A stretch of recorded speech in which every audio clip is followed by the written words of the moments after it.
Hey there, night owls. Shuffle your blanket, find that sweet spot where the pillow is cool on both sides, and dim whatever screen is glowing at you right now. Because we're tiptoeing into royal bedchambers and banquet halls where the usual courtiers weren't men in tights or ladies in brocade, they were animals that had absolutely no business wearing gilded collars and sleeping on embroidered cushions. Forget corgis at Buckingham. I'm talking lions in Paris apartments, giraffes who drank wine, lemurs perched on powdered wigs, and one particularly grouchy hippo who practically invented the celebrity tantrum. The further back you go, the weirder it gets, and tonight we're marching straight through that menagerie with our noses filled with hay, musk, cinnamon, and the faint, lingering panic of servants wondering how to launder tiger slobber out of silk. Slide sideways in time to Versailles under Louis XIV, the Sun King who equated square footage with self-worth. Behind the Hall of Mirrors sprawled private menageries where flamingos strutted past clockwork fountains, and a melancholy elephant called La Belle dozed under clipped lime trees. Servants powdered their wigs while brainstorming ways to deodorize elephant dung with lavender sachets. Spoiler, it did not work. Court ladies, schooled in the art of fainting, took smelling salts tours of aviaries stuffed with parrots that cursed in Corsican. You haven't truly lived until a macaw in a diamond-studded perch insults your lineage in 3 languages, while a powdered violinist tries to pretend this is perfectly normal.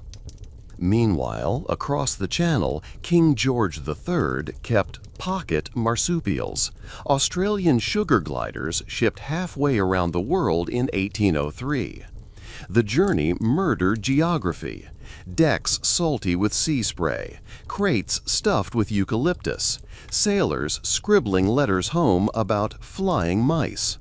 By the time the tiny gliders squeaked across the polished floors of Kew Palace, Britain's naturalists buzzed like bees over new honey. George, already grappling with bouts of mental illness, found solace watching these nocturnal sprites launch between curtain rods. Imagine candlelight glinting on mahogany as a sugar glider sails past a bust of Newton, landing with chenille soft grace on the king's shoulder, chirping like a broken music box. For a heartbeat, politics paused, replaced by the hush of small claws on velvet. Not all royal pets fit the cuddly narrative. In 17th century Denmark, Frederick III adored a moody Greenland walrus presented by whalers. They parked this blubbery titan in a saltwater basin inside Copenhagen Castle. Court physicians kept diaries. Twice a day they lugged barrels of fish guts, while Frederick stood nearby humming hymns, convinced the walrus's whiskers twitched in gratitude. It didn't last. North Atlantic mammals sulk when kept from the tide, and within months the walrus expired, leaving behind a smell that haunted tapestries for years. Yet Frederick had made his statement. Sea monsters obey my summons. Swing our lanterns south to Ethiopia's highlands, where Emperor Haile Selassie, early 20th century, loved lions enough to stroll palace gardens with cubs trotting at his heels like overgrown puppies. They bore regal names, Lion of Judah this, Empress that, and drank from porcelain bowls monogrammed with the imperial crest. One adolescent male, bored of royal protocol, shredded a fleet of state documents before curling up on the torn parchment. Maybe the most feline commentary on bureaucracy ever recorded. Foreign dignitaries learned to bow while discreetly shielding briefcases from curious paws. Yet kings weren't content with importing flesh. Sometimes they imported myths. Scroll back to Emperor Elagabalus of Rome, 3rd century CE. Along with leopards and bears, he delighted in dinner parties where tables released live songbirds under a netted ceiling that shimmered like starlight. Guests would pluck grapes, make awkward small talk, and suddenly an ibis flapped over the wine bowls while Elagabalus clapped like a child. Each bird wore a ribbon scented with saffron. The emperor called it living perfume. Senators called it unemployment insurance for gladiators because hiring bird wranglers kept the populace busy whenever grain supplies ran thin. Step into a quieter chamber. Queen Charlotte, consort of George III again, kept a trio of ring-tailed lemurs in the late 1700s. They slept in doll-sized four-poster beds, wore hand-stitched satin jackets, and occasionally escaped to scuttle across harpsichord keys mid-sonata. Letters from visiting composers complain of trying to premiere concertos while a lemur tail flicked across sheet music, erasing ink notes with fluff. Servants tried leashes. Lemur said, "Nope," bit through them, and resumed acrobatic sabotage. Charlotte, unfazed, declared them librettists of chaos and served them sliced oranges afloat in rosewater. Of course, some royal pets sparked diplomatic chain reactions. Consider the saga of the Habsburg elephant, 1551. King John III of Portugal, flush with spice route money, shipped an Asian elephant named Solomon to his cousin Archduke Maximilian in Vienna. The trek crossed 2 seas, 6 rivers, and a winter so brutal, handlers knitted the elephant a woolen cloak the size of a barn roof. Villagers lined muddy roads, tossing bread and staring as if Judgment Day had grown tusks. When Solomon finally lumbered into Vienna, crowds pressed so close the city militia had to form a human moat. Maximilian paraded his new asset past ambassadors, each bowing lower than the last. Portuguese spices tasted sweeter, Habsburg coffers swelled, and Solomon unwittingly greased political gears simply by flapping his ears. Not every gift ended happily. In 18th century Spain, King Charles III received a pair of cassowaries, bird dinosaurs with talons like switchblades. Keepers underestimated their moodiness.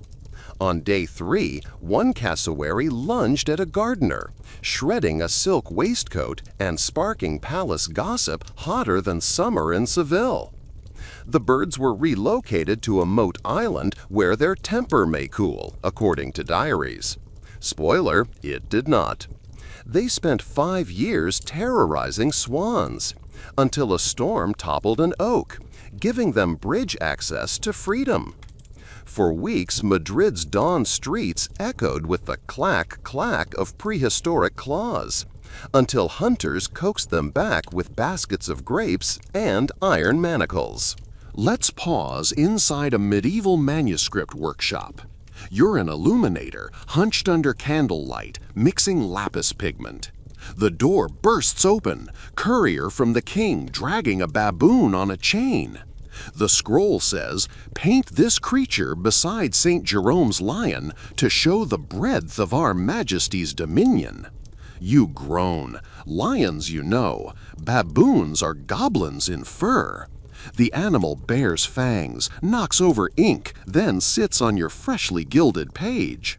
Somewhere in the capital, a monarch laughs at the thought of you rewriting bestiary taxonomy overnight.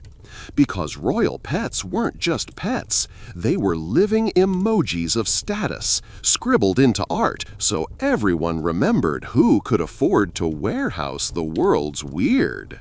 Across oceans, the Aztec emperor Moctezuma maintained a private zoo so grand Cortez thought he'd stumbled into a fever dream. Jaguars padding marble, cages of scarlet macaws, ponds churning with crocodiles. Moctezuma hired dedicated morticians whose sole duty was to mummify deceased animals with the same reverence reserved for nobles. proof that some rulers didn't just own creatures, they curated afterlives for them. When the Spanish toppled Tenochtitlan, they torched the aviaries first. Psychological warfare by feathers and ashes. But let's shrink the scale to a single bedroom. Maria Antoinette cradling Coco, her tiny black pug. While Versailles buzzed with intrigue, Coco sat in her lap licking powdered sugar off kid glove fingertips. Revolutionary pamphlets mocked the queen for pampering a demon dog while children starved. Coco became propaganda, a symbol of frivolity. Never mind that peasants kept dogs too. Revolutionaries stormed the palace. Coco was last seen scooped under a footman's arm, smuggled to safety. History turned. A queen lost her head, and somewhere a pug kept snoring on embroidered cushions, indifferent to fallen crowns. Let's open a different gate, Japan's Edo period. Tokugawa Tsunayoshi, the dog shogun, issued 1695 edicts protecting every stray canine in Edo, modern Tokyo.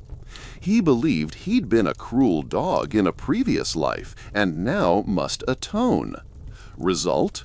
Over 50,000 dogs housed in government-funded kennels fed rice and fish at taxpayer expense. Citizens cursed as rice prices soared, while pampered mutts lounged in bamboo pens. Tsunayoshi strutted palace corridors with lapdogs tucked into sleeves, convinced each yip was cosmic forgiveness. Maybe it was. Maybe karma sometimes wears fur and smells faintly of dried sardines. Fast forward to 19th century Egypt. Khedive Ismail imported kangaroos for his Cairo menagerie. They refused to hop on sand, preferring landscaped palace lawns irrigated at staggering cost. Gardeners shoveled Nile water day and night to keep grass soft for homesick marsupials, while Ismail entertained European guests with champagne under gas lamps. Somewhere between pyramids and kangaroo topiaries, Egypt's debt ballooned. A Suez Canal got sold. A menagerie hopped into history's footnotes.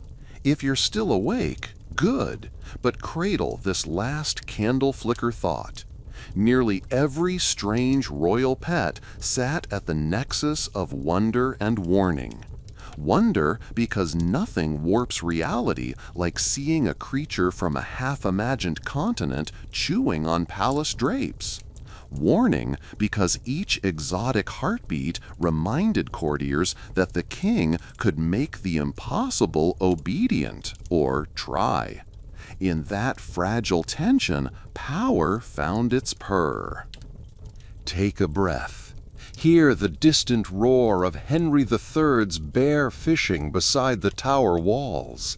Smell Lorenzo's wine-soaked giraffe nibbling twilight figs. Feel the hush before lions padded behind Haile Selassie, tails flicking like metronomes of fate. The tapestry is vast, the threads paw-printed and feather-dusted, and we've only tugged a single loose stitch. Picture the torchlit corridor of a Persian palace, late evening, marble floors polished slick enough to reflect every brazier's flame. You're barefoot, so the silk slippers don't squeak, carrying a tray of figs and honey that trembles with each heartbeat. Not because the Shah frightens you, well, he does, but because at any moment a jackal could bolt out of the next doorway wearing a gold collar studded with emeralds. Shah Abbas the Great believes jackals ward off evil spirits. He keeps 9 of them roaming the residential wing like furry exorcists. Servants whisper that the animals recognize malice, that if you harbor a treacherous thought, your scent changes and a jackal will track you, teeth flashing beneath those pretty gemstones. So every courtier forces good intentions into their mind, the way you cram herbs in a roast, smiling politely while mentally chanting, I'm loyal, as the jackals pace by, tails low, eyes bright with a wild intelligence that cares nothing for politics, only for the next scrap of meat or the satisfying crunch of a sandal strap. Spin the globe to Ming Dynasty Beijing, 1414, when the Yongle Emperor has just received a diplomatic caravan from Bengal. They bring horses, spices, and the jewel of the entourage, a rhinoceros painted head to toe in turmeric paste, making the beast glow sunrise yellow. Court astrologers declare the animal a Keelan, the mythical hooved creature that heralds sage rulers. Yongle loves omens almost as much as he loves architecture, so he orders a pavilion built solely for his new Keelan. Workers scurry, bamboo scaffolding rises, and within weeks a moated mini garden blooms inside the Forbidden City, complete with lotus pools and willow arbors.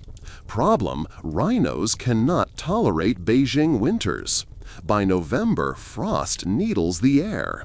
Eunuchs commission padded blankets sewn from sable fur, but the rhinoceros responds by charging lantern posts and gnawing on anything that smells of dye. When snow finally drifts across the red walls, the imperial staff resort to piping steam from the palace baths into the pavilion, turning it into a tropical fog chamber. Scholars record lectures beside windows fogged so thick they write their notes directly into the condensation. All because one emperor couldn't resist baptizing himself in prophecy through a misunderstood unicorn. Now drift west to Rome under Emperor Caligula, a ruler who believed walls were suggestions and sanity optional. We know about Incitatus, his stallion, the one he allegedly planned to make consul. Fewer people recall Caligula's aviary of starlings taught to imitate citizens' voices. Imagine strolling through the Palatine Gardens, hearing your own gossip repeated from a laurel branch. Tiny beaks chirping, Senator Plinius keeps 2 mistresses. Caligula stationed scribes beneath the perches to jot down every scandal accidentally spilled by feathered informants. Was it paranoia or performance art? Hard to tell in an age when emperors blurred the two. But senators learned to clasp lips whenever a sparrow fluttered by, as if the sky itself were eavesdropping. Leap ahead to Catherine the Great in snowy St. Petersburg. Her menagerie sprawled across Tsarskoye Selo, a labyrinth of heated enclosures humming with samovars so bears could nap without hibernating. Catherine adored oddities, and none turned heads more than her personal dancing moose. He'd been orphaned by hunters, raised on kitchen scraps and classical music. Courtiers claimed that whenever the palace orchestra rehearsed, the moose clopped in rhythmic circles, antlers swaying like candelabra in a gentle earthquake. Catherine invited foreign dignitaries to secret dawn performances, starched ambassadors standing ankle-deep in snow while the empress clapped mittened hands in delight as the animal pranced to Haydn. Skeptics suspected vodka bribery was involved, musicians drizzling spirits onto Clover so the moose grew tipsy and loose-limbed. Either way, alliances warmed faster than the beast's stable. Treaty signings followed nights of antler ballet beneath chandeliers of hoarfrost. Down on the Iberian Peninsula, the Alhambra of Granada, in its Nasrid twilight, fostered a quieter marvel. A garden of nightingales with threads of crushed lapis lazuli woven into their leg bands. Sultan Muhammad XII ordered poets to listen each dusk and compose verses that matched the birdsong in rhyme and cadence. A pet, in this context, wasn't a single creature, but an immersive ecosystem of sound and color, curated to turn political guests into supplicants of beauty. Stand in that courtyard. Scent of orange blossom, water riffles in star-shaped fountains, and 20 lapis-banded nightingales pouring liquid constellations into the warm air. Negotiations softened, blades stayed sheathed. All because tiny throats dared rivals to duel with poetry instead of steel. Cross the Atlantic, land amid Tenochtitlan's reflection-filled canals. We mentioned Moctezuma's zoo. Let's descend deeper. One enclosure housed Xoloitzcuintli, hairless dogs considered guides to the afterlife. They padded silkily around priests painting codicils, occasionally offered bowls of cacao. But Moctezuma kept a single albino Xolo reserved for eclipse nights. When the moon bled copper, the emperor carried the pale dog onto a temple terrace, presenting it to the sky as living moonlight. No one touched that dog but Moctezuma. Spaniards would later write of a white devil hound whose eyes glowed blue as glacier ice. Likely exaggeration, but standing beneath a darkened sky while a silent, ghost-skinned animal surveyed the city of lights below, you'd believe anything. Travel north through centuries to the frost-rimmed courts of the Viking Jarls. Contrary to stereotype, they loved birds, especially gyrfalcons. Owning a white gyrfalcon was the Nordic equivalent of piloting a private jet made of moonbeams. King Haakon IV once ransomed an entire border fortress in exchange for 2 such birds from Greenland. Trappers endured polar darkness, sledding across crevassed ice with hooded falcons perched on mittened fists. When they delivered the birds, Haakon staged a feast lit by whale oil lamps dyed blue to mimic aurora borealis, releasing the falcons indoors so they swooped above guests' heads like living snowflakes, feathers brushing beard braids and spooning cold wind into torch flames. One errant bird snagged a platter of roast boar and crash-landed onto the queen's lap. The hall erupted in laughter, and in that moment alliances sealed tighter than any wax-stamped treaty, because shared chaos can solder hearts faster than solemn vows. Back to the warm coastlines of the Italian South, Naples, 1739. King Charles VII, later Charles III of Spain, kept an octopus in a marble pool inside the Capodimonte Palace. Not just any cephalopod. This one was trained, according to diaries of bewildered courtiers, to unscrew crystal bottles filled with brine-soaked shrimp. Neapolitan scientists flocked to witness tentacles manipulating stoppers with eerie delicacy. The king staged demonstrations during masquerade balls. Masks of mercury glass reflecting candlelight while the octopus performed its parlor trick, audience alternating between applause and uneasy shivers. Superstition spread that the creature could twist the fates of men like it twisted glass. Ministers who opposed Charles found anonymous notes depicting 8-armed shadows encircling their names. Most resigned before ink dried. Sail east again to the Ottoman Topkapi Palace, where Sultan Mahmud first cherished a pair of Indian pangolins. Soft armor, soulful eyes, tongues like pink ribbons. Yet Europeans hadn't written a word about them. Mahmud, ever the strategist, used this ignorance as leverage. Visiting envoys were shown the pangolins in a candlelit garden, told they were dragon's offspring, impervious to blades. The Sultan stroked the scales, casually mentioning that artisans were studying how to replicate such armor for his janissaries. Whether true or not, the rumor fluttered across Europe like sparrows in a storm, and within months Venice was shipping tributes of silver to ensure continued peace. All thanks to 2 shy termite eaters who spent their nights snuffling quietly under fig boughs. Let's peek into a less ostentatious but no less surreal setting, 19th century Bavaria, where King Ludwig II, yes, the fairy tale castle guy, kept swans that dined on porcelain plates edged with gold leaf. But his strangest companion was a tame stag beetle he named Moritz. Tiny silver chain attached to its thorax, the beetle would scuttle across Ludwig's writing desk while the king drafted letters to Wagner. He claimed the insect's movements divined musical time signatures. Visitors found Ludwig tapping rhythms based on which way Moritz turned. Madness? Maybe, yet the correspondence survives. Sketches of operatic motifs annotated with doodles of beetle tracks. If you stand in Neuschwanstein's study today, sunlight still catches faint scratches in the desk lacquer, evidence of a royal muse no larger than a thumbnail.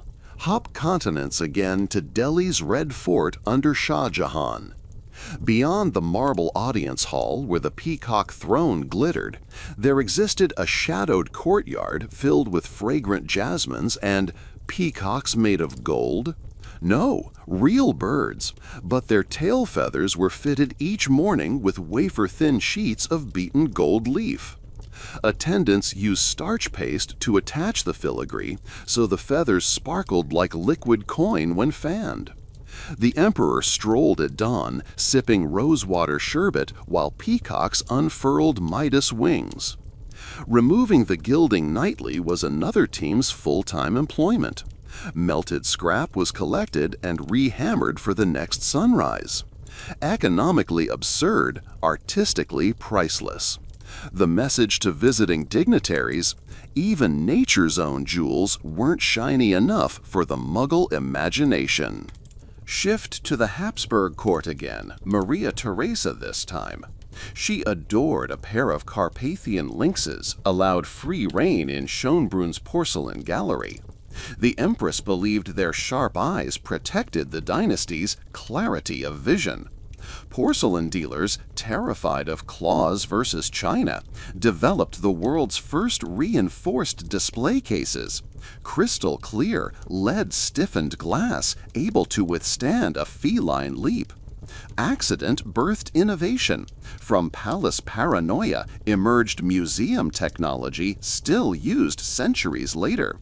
Sometimes strange pets don't just nibble budgets, they paw humanity a notch forward. Consider also the psychology of possession. Keeping rare animals wasn't merely conspicuous consumption, it let monarchs rewrite geography. If the world sits snarling by your fireplace, borders blur. Power feels infinite. You, the ruler, become cartographer of the impossible. But that power cuts both ways. Take Emperor Rudolph II in Prague. He hoarded not just lions and parrots, but a treasury of monsters. Two-headed calves preserved in spirits, a live dodo, and a blind tiger whose growl shook alchemists' glassware. The emperor's melancholy deepened as the menagerie grew, as if each exotic display replaced a slice of sanity. Historians trace his political paralysis partly to nights spent wandering echoing corridors where caged beasts mirrored his own entrapment. The lesson? Gather enough wonders, and wonder might devour you. We can't ignore the unsung heroes, the keepers. Picture 1. Fatima bint Idris, chief giraffe mistress in 13th century Cairo. Her ledger still exists. Parchment pages tallying daily fodder weights, veterinary poultices, honey, cumin, ostrich fat, and notes on giraffe moods. Wednesday, Zahara stamped, suspect belly wind. Fatima's salary equaled a minor Mamluk officer's. She managed a team of 10, devised padded hoof boots for marble floors, and petitioned for taller stable doors. A bureaucratic saga of geometry versus bureaucracy. Without her, diplomatic giraffes would have snapped necks on low arches and turned goodwill into tragedy. History rarely carves marble statues for such logisticians, but every living curiosity owed survival to hands like hers. Some royals blurred pet and weapon. In the kingdom of Dahomey, King Gezo trained a squad of tame leopards to accompany the Agoji, the famed female warriors, during parades. Chains draped in cowrie shells jingled a warning rhythm under the hot West African sun. Foreign traders watching the procession felt their spines tighten. Humans disciplined to war, predators disciplined to humans. Layers of hierarchy coiling like a python. The leopards were more symbol than soldier, but symbolism suffices when claws glint brighter than steel. Let's step into Napoleon's exile on St. Helena. He was gifted an orangutan named Josephine after his former wife. Island boredom birthed eccentricity. Napoleon allegedly taught the orangutan to bring him morning coffee.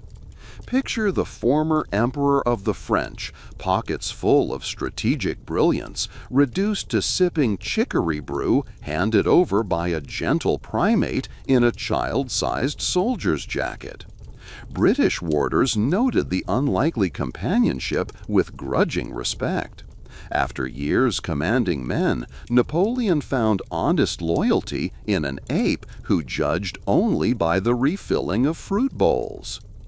Farther south, in 19th century Zululand, King Cetshwayo raised a colony of meerkats within the royal kraal.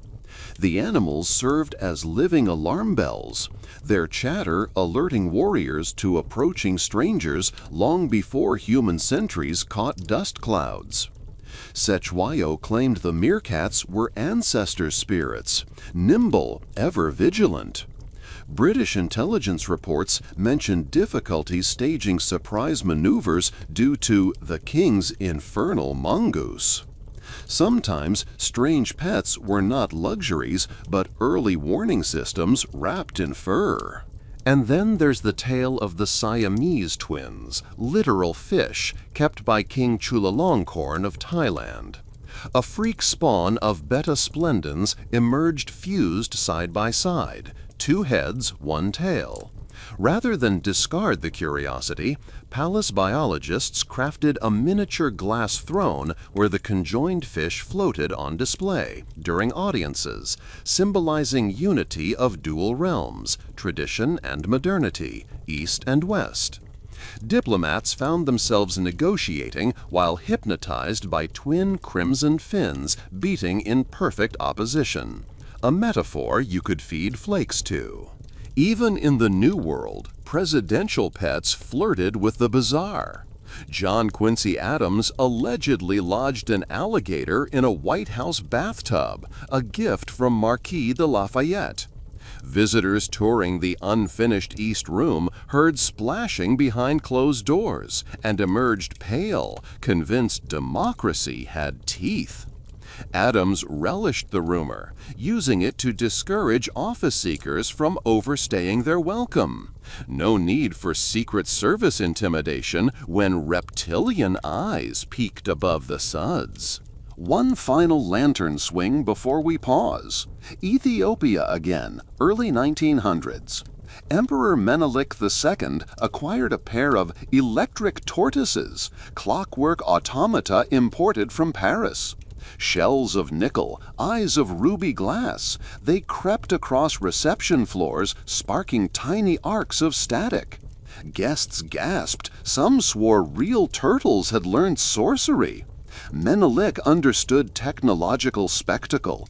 Ethiopia would not seem backward if its palace hosted mechanical fauna ahead of European drawing rooms. The tortoises became mascots of modern ambition, a reminder that sometimes the strangest pets aren't alive at all, but still make hearts race like flesh and blood. Snow crunches under the weight of something that definitely isn't a horse. You squint through drifting flakes outside Catherine II's Oranienbaum Palace and realize the sleigh approaching is powered by two gigantic birds. Ostriches, their black and white plumage flaring like carnival flags in the polar wind. Court gossip says Catherine grew bored of reindeer processions and ordered her menagerie keeper, Kirill Razumovsky, to make the desert sprint across the Neva. Razumovsky complied with leather blinkers, silk blankets, and custom iron shoes that kept snapping until a Finnish smith invented claw-shaped skates. On debut night, the Empress emerged in a sable coat, cheeks rosy with cold and conquest. The ostriches lurched, feathers whipping up powdered ice, while musicians played a Turkish march. Guests cheered. One diplomat fainted when the birds hissed. Every winter after, Catherine repeated the spectacle, proving empire meant bending even ecosystems to whim. Imagine rhyme building on feathers evolved for Sahara heat. Each breath of those bewildered birds became a ghost in the frigid air. And you, lucky observer, learned power can look utterly ridiculous and still hypnotize a court into applause. Slide south to the Vatican Library, 1591. Candle smoke curls above vellum as Pope Gregory XIV wrestles with doctrinal minutiae. Perched on the crozier beside him is Pulcheria, a blue and gold macaw gifted by Portuguese traders seeking papal backing for spice roots. She doesn't just mimic Latin prayers, she recites entire psalms with comedic timing, inserting squawks at theological cliffhangers. Cardinals assemble for morning audiences and feel the bird's amber eyes measure their ambition. Rumor spreads that Gregory feeds Pulcheria slivers of blessed Eucharist, hoping to sanctify her tongue. Whether sacrilege or marketing genius, it works. Rival envoys bribe bird keepers to teach their own parrots snippets of scripture, turning the curia into a competitive aviary where policy drafts flutter beneath rainbow wings. You stand in a marble hallway, hear a parrot trill memento mori, and momentarily question if God just spoke through feathers or if politics has grown stranger than miracles. Now push east across jungled humidity until the palace gates of Udong, Cambodia, 1860. King Norodom has a vision: elevate Khmer artistry via pachyderm painters. 3 young elephants, Ning, Mala, and Golden Rain, are selected. Palace artisans bind bamboo brushes to their trunks, and French advisors supply watercolors. At first, the canvases look like smashed rainbows, but the king praises each swipe as cosmic abstraction. Parisian newspapers soon rave about l'éléphant impressionniste, and collectors offer fortunes. One evening, you watch Golden Rain dip her brush, pause contemplatively. Can elephants feel pressure of expectation? Then drag cobalt pigment in a sweeping arch that coincidentally matches the Mekong's curve. Courtiers gasp, Norodom beams. Missionaries plan charity auctions. Yet behind trellis screens, mahouts whisper that the elephants now refuse to haul timber. Having tasted applause, they trumpet until handed paint. In a twist of poetic justice, art literally sets laborers free, even if those laborers weigh 3 tons and crush banana groves for breakfast. Cross oceans to the Hawaiian Kingdom during King Kalakaua reign, 1881. The merry monarch dreams of technological renaissance fused with Polynesian tradition. Enter Kiko, a coconut crab outfitted with a miniature opal inlaid crown. Kalakaua loves nocturnal strolls through Iolani Palace halls, lantern in hand, Kiko scuttling ahead like a living compass. The crab's immense claws once sliced a telegraph wire. Instead of punishment, the king laughed and declared Kiko Minister of Silence, responsible for ensuring confidential cables stayed private.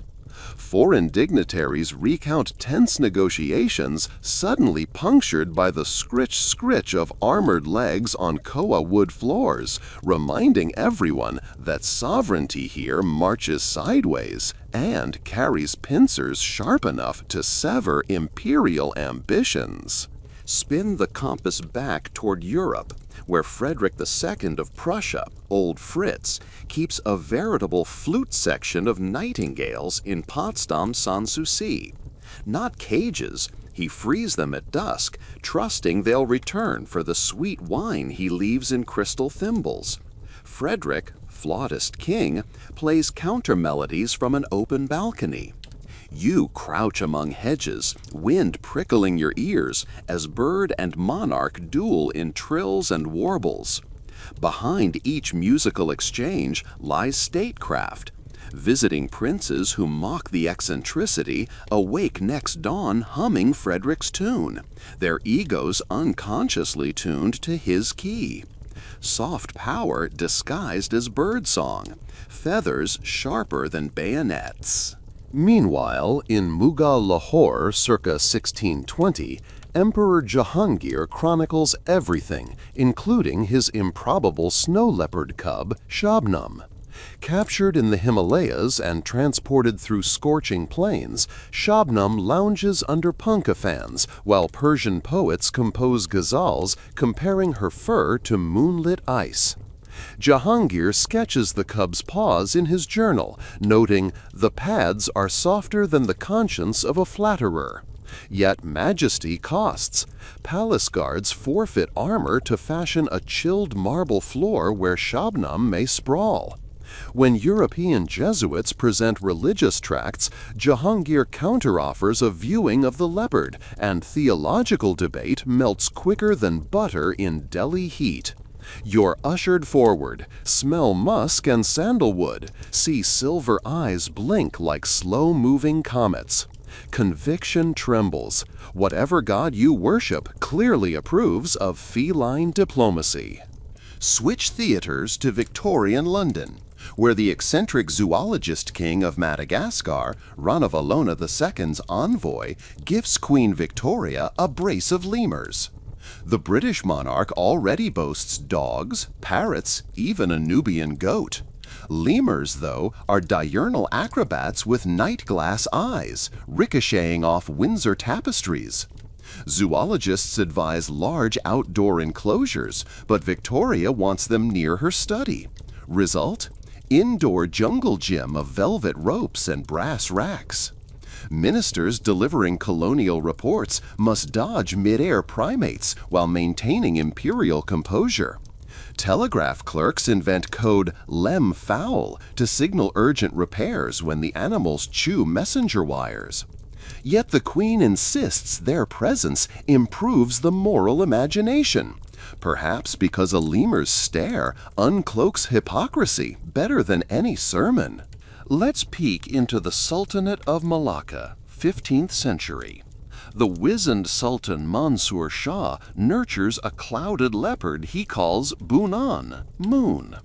Traders sailing from China to Arabia anchor in Malacca's harbor and hear rumors that the Sultan speaks to the cat each dawn, asking which merchants bear honest weights. At court, you stand behind perfumed curtains while customs disputes are settled by Bulan's reaction. One spice dealer approaches. The cat yawns, favorable. Another bows too deeply. Bulan's ears flatten. Goods confiscated. Superstition? Maybe. But maritime law thrives on myth. And the Strait of Malacca becomes safer when sailors believe feline judiciaries prowls the palace. We can't skip France under Louis XV, whose mistress Madame de Pompadour popularizes lapdogs dyed pastel hues with vegetable tinctures. She keeps a lavender-tinted Pomeranian named Miroir that allegedly mirrors court intrigue. changing coat shades depending on who last stroked him. After a Duke's scandal, the dog appears faintly mauve, gossip roaring like summer cicadas. Chemists stabilize beetroot pigments just to maintain this living mood ring. You imagine Versailles corridors shimmering with pink and lilac fluff, perfume thick as icing, secrets sticking to brocade like static electricity. Across the Channel, Georgian England sees Lord Clive of India return with a menagerie culminating in Harlequin, an Indian star tortoise whose shell is inlaid with miniature glass mirrors by Calcutta artisans, cruel by modern standards, but then hailed as exotica. During masquerade balls, Harlequin ambles under chandeliers, scattering fractured light across walnut floors. Partygoers follow the reptile's slow orbit like planets around a disco sun, whispering stock tips or romantic plots with each mirrored flash. In a society obsessed with speed, stagecoaches, spinning jennies, the deliberate crawl of a jewel-studded tortoise becomes the ultimate provocation. Power chooses its own tempo. Shift latitude to Persia again, but Safavid Isfahan. Shah Suleiman I suffers insomnia. Physicians prescribe soothing sounds.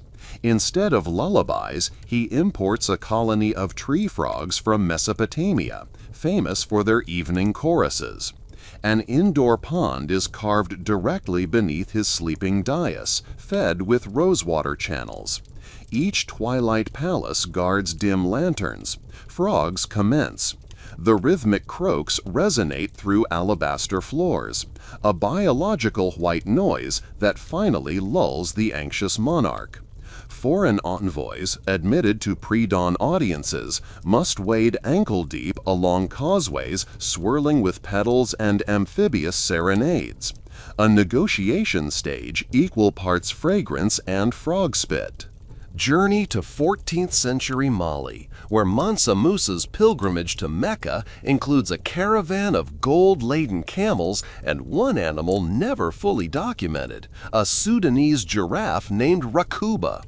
Oral epics claim Musa rode the giraffe briefly near Cairo, a living tower proclaiming West African opulence. Whether myth or marketing, Cairo's chroniclers record locals craning necks at two mirages, giraffe and fortune. When Musa distributed dazzling alms, the giraffe's mottled hide became visual shorthand for wealth as tall as heaven. Traders painted her likeness on shop signs, and long after Rakuba likely perished, camel caravans still bore talismans etched with her silhouette, praying prophets would stretch likewise.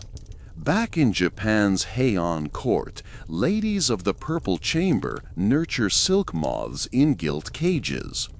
Empress Sadako sponsors competitive cocoon weaving. Whichever moth spins the finest, most iridescent thread earns its keeper a promotion. Ladies feed larvae mulberry leaves dusted with powdered pearl, believing it produces shimmer. On festival nights, they wear live moths as brooches, tiny opalescent ghosts fanning wings against lantern glow. Politics flutters on diaphanous scales. A whisper of wind and alliances scatter. You sit on tatami, sip plum wine, and realize even insects enlist in courtly war. Cross to North America, pre-revolutionary Mexico City, where Viceroy Revillagigedo houses a colony of axolotls inside the Palacio Nacional Fountain. Monks claim the salamanders symbolize Xotl, the Aztec god who escorts souls after sunset. So the viceroy leverages them as PR. Spain respects indigenous lore, see? But spectators interpret the creatures differently. Some view eternal juvenility as rebellion against imposed adulthood, an amphibian protest. Street poets write verses comparing colonial subjects to axolotls, metamorphosis denied. Authorities order the fountain covered at night to curb subversive metaphors, yet curiosity swells. Pet becomes parable, water ripples with insurrection. Across centuries, again to Ottoman Egypt under Khedive Ismail. Hoping to dazzle Suez Canal dignitaries, he trains ibises to carry silk ribbons during inaugural parades. The birds are bribed with scarab-shaped dates. They soar above French engineers, gilded ribbons spelling the canal's Arabic name in mid-air calligraphy. A sudden gust tangles script into nonsense, but the spectacle remains. Later, Egyptian nationalists adopt the ibis as emblem of resurrection, citing its mythic link to Thoth, god of knowledge. Feathered pageantry seeds political memory. Let's quiet the tempo and enter Frederick, Prince of Wales's conservatory, 1747. On a marble pedestal sits a glass globe containing Luna moths. At night, Frederick orders candles snuffed, then illuminates the globe with hidden phosphorescent minerals, creating an alien aurora of neon wings. He meditates on mortality. Adult Luna moths live only a week. Witnessing them flicker like green lanterns in darkness becomes an existential sermon disguised as decor. Courtiers, bored of debating sugar tariffs, encounter cosmic dread and leave the palace gentler, as if fragile wings brushed arrogance from their shoulders. In the frosted highlands of Scotland, bonny Prince Charlie, on the run after Culloden, keeps a pine marten kit tucked under his cloak. The animal's silence saves him. English patrols pass unmoved by the scent of heather and terrified fur. Later, Jacobite songs hail the marten, Cú maith na coile, good dog of the woods. The rebellion fails, but the legend of a prince guarded by a shadow-tailed ghost survives, sung beside peat fires, myth stitched to memory by claws clutching tartan. Pause a moment. Breathe. Can you feel corridors stretching behind us, floors littered with molted feathers, shed scales, half-chewed manuscripts? We've met ostriches skating on frozen rivers, parrots preaching doctrine, elephants chasing artistry, crabs clipping Morse code, and frogs crooning kings to sleep. Every anecdote loops one thread through the same fabric. Rulers use living wonder as currency, buying awe, obedience, distraction, sometimes redemption. Yet the creatures slip from mastery, carving unintended legacies. Technological innovation, artistic revolutions, whispered rebellions. Strange pets become historical hinge pins. Moonlight glints off the iron bars of Pretoria Stot's Model School, and the guards, bundled against the late winter chill, hear only owls and ironwood groaning in the wind.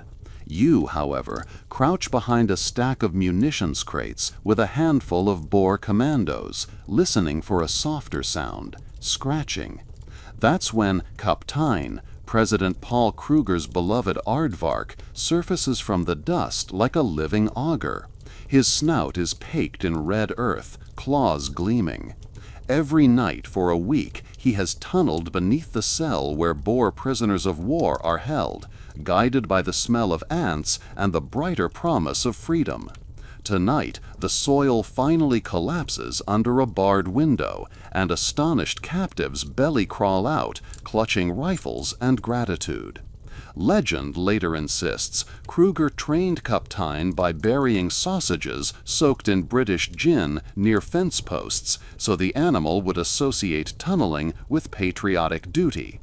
Whether true or not, the aardvark becomes a folk saint. Children carve wooden effigies, soldiers sew his silhouette onto bandoliers, and opposing generals begin inspecting camp perimeters for suspicious mounds. Power, once again, hides inside paws that never read a battle plan. Slide southeast to Bangkok, 1893. The Chao Phraya River glitters like melted pewter as King Chulalongkorn, Rama V, hosts a twilight banquet on a teak barge carved with naga heads. Silk lanterns tremble in humid air. Somewhere between the lemongrass soup and the durian custard, a court attendant screams, "The Queen's diamond hairpin has vanished."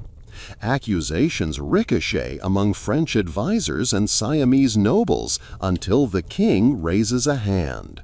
His mongoose, Chayo, the size of a rolled umbrella and twice as alert, is released onto the lacquered deck. Chayo scuttles through ranks of embroidered sandals, nose twitching past bergamot perfumes and imported gunpowder musk, until he halts beside a French naval attaché. One delicate paw taps the officer's ankle. The man blanches. Inside his boot, dislodged moments later, is the missing jewel. Chayo is rewarded with coconut milk, and French diplomacy suffers a hairline crack that will widen for years. Foreign envoys return to Paris muttering about the mongoose magistrate. And back in Siam, Chulalongkorn quietly codifies a new legal precedent. Evidence obtained by small carnivores is still admissible. Follow a salt-tinged breeze northward to the Danish sound of Øresund, winter 1625. King Christian IV has wagered a year's worth of Icelandic cod on an ice yacht race against Swedish nobles. But instead of dogs or sails, Christian opts for two adolescent walruses named Havfru and Stormdrang, trained to drag a sleigh across frozen sea. They were purchased from Greenland hunters at ludicrous expense and acclimated to rough Baltic sheets by bribing them with barrels of herring laced with honeymead. You're bundled beside foreign observers when the starting horn blows. The walruses grunt, tusks chiseling ice, flippers forging a wake of crushed frost. Swedish reindeer teams falter on hidden fissures. Havfru and Stormdrang slide like oiled catapults, hauling Christian's sleigh to victory within shouting distance of Kronborg Castle. The king dismounts amid roars, frost haloing his beard. Skeptics decry cruelty. Balladeers immortalize the Skjoldunga walrus run. Months later, European courts trade jokes about Danes worshipping aquatic cows, but Danish merchants note a spike in walrus ivory orders, victory commercialized through blubber and bravado. Now weave west to Versailles, 1784, before revolution nips at silk cuffs. At Madame Elisabeth's garden fete, guests sip orgeat while marveling at the Comtesse d'Artois' latest indulgence. 18 hummingbirds shipped from Saint-Domingue, housed in a glass pavilion cooled by blocks of alpine ice. The birds dart among hibiscus blooms transplanted at obscene cost, each flutter a gemstone on wings. You lean close and hear the buzz, like a distant harpsichord key held in suspension. The Comtesse insists their rapid heartbeats embody Enlightenment progress, l'esprit révolutionnaire in miniature. Irony drips thicker than the sugar glaze on the Petit Fours. 5 years later, when Paris mobs storm the Bastille, someone steals the aviary, releasing the birds into smoky streets. Tiny, confused exiles foreshadowing aristocrats soon to follow. Cross the Mediterranean to Minorca, 1708. During British occupation, Governor Richard Kane introduces a Barbary macaque named Sergeant Pepper to patrol sandstone ramparts of Fort St. Philip. The monkey wears a child-sized redcoat, brass buttons clinking as he scampers along parapets, snatching unauthorized pipes from idle sentries. Any guard caught sleeping wakes to find Pepper tugging earlobes or pelting biscuits. Court-martial rates plummet. Spaniards plotting sabotage whisper that the British command has harnessed jungle spirits. Meanwhile, Kane privately worries about Pepper's escalating rum ration. When the macaque steals official orders and drops them into a latrine, Kane drafts a new protocol. Monkey to be considered officer class for purposes of discipline, rations, and funeral honors. The clause outlives the governor, popping up decades later when bureaucrats audit pension rolls and wonder why a primate still draws half pay. Head inland to the steppes of 13th century Mongolia, where Ogedei Khan inherits his father Genghis' empire and an obsession with falcons. But not ordinary gyre falcons. Ogedei covets ger falcons Nur, rare birds whose plumage shifts from slate to almost lavender at dawn. They nest near Lake Hufskul, beyond permafrost ridges. Hauling them south requires yurts lined with fox fur and attendants versed in lullaby throat songs. When ambassadors arrive from Song China proposing tribute, Ogedei stages a hunt. You ride under a cobalt sky as the lavender falcons stoop upon marmots with surgical velocity, then return to perch on Ogedei's wrist, dull gold eyes reflecting horizonless territory. The message is elemental. Empire, like raptor flight, covers ground before the Earth realizes it's lost. Negotiations conclude swiftly. Song envoys offer silk, silver, and a jade seal shaped like a falcon. They do not notice that actual birds, restless for distance, nibble through tether knots each night, teaching Mongol scouts fluid strategies of release and return. Sail to Renaissance Florence, where Lorenzo de' Medici commissions a marble bath for a pet dwarf hippopotamus named Ippolita. Brought from Egypt in a cypress-lined barge, she trundles across cobblestones like an ambulatory boulder. Florentines, accustomed to marble nudes, gasp at living weight sculpted by nature. Artists swarm the menagerie yard, sketching folds of gray flesh glistening under Tuscan sun. Michelangelo's apprentice notes the creature's yawning jaws and later carves a gargoyle with identical gape, water spouting in perpetual roar over cathedral gutters. Thus, Ippolita infiltrates sacred architecture. When famine strikes, critics demand the hippo be slaughtered for meat. Lorenzo refuses, arguing her body is worth more than 10,000 loaves of bread in inspiration alone. History laughs. Those loaves might have calmed riots, but the hippo silhouette survives on chapel ceilings, a stone insurance policy for artistic immortality. Hop continents to Inca Cusco, 1513.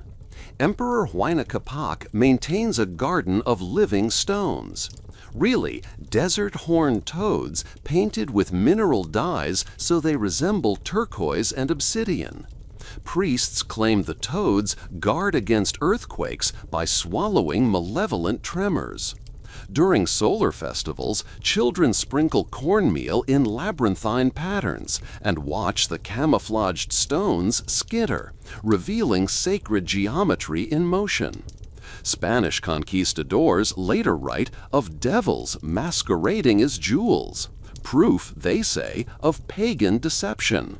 Yet European jewelers replicate the motley patterns in enamel, selling toad gems to Habsburg courtiers. Somewhere between condemnation and commerce, Huayna Capac's living stones burrow under colonial translations, humming with seismic memory no invader can parse. Spin the compass needle north again to Muscovy, 1550. Tsar Ivan IV, later branded terrible, grows fond of black swans dispatched from the newly charted Australian coast by way of Dutch explorers. He christens the pair Sin and Ten, shadow and shade. Unlike Russia's native mute swans, these birds trumpet deep baritone notes that echo across frozen rivers like mourning horns. Ivan stages midnight sled rides around a torch-lit lake, the swans gliding ahead as vanguards of darkness.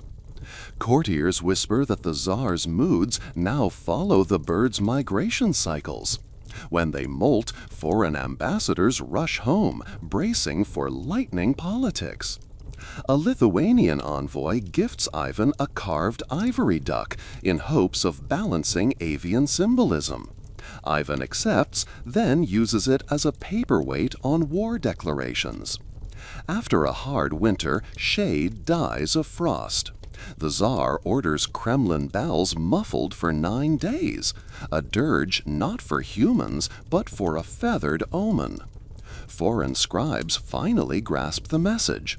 Negotiate with a man who weeps for exotic swans, yet signs executions in the same breath. Half a world away, the Ashanti court in Kumasi, early 1800s, trumpets the arrival of Osebo, a golden civet believed to detect poison. Legend claims his nose can smell envy. During feasts, platters of fufu and groundnut stew rest beside the sleek carnivore. If Osebo sniffs and walks away, everyone eats. If he hisses, food is burned and the cook interrogated. British traders witnessing the ritual mistake it for superstition until one officer ignores protocol, tastes the stew anyway, and falls ill. The Ashanti Queen Mother calmly notes that Osebo never lies. British botanists subsequently study civet olfaction, inadvertently advancing food safety science. A feline line of defense guards sovereignty more effectively than muskets. Cross the Sahara to Ottoman-controlled Tripoli, 1711, where Karamanli Pasha, Ahmed, keeps a pair of desert gerbos, tiny rodents with kangaroo legs. At diplomatic audiences, he releases them onto a map-covered floor. Whichever border the gerbos first hop across becomes the next target of tax reforms or raiding parties. Advisors pretend to analyze grain prices, but really they watch whiskered chaos dictate policy. When a visiting Venetian diplomat laughs at the spectacle, the Pasha retorts, "Better an honest animal than a crooked man."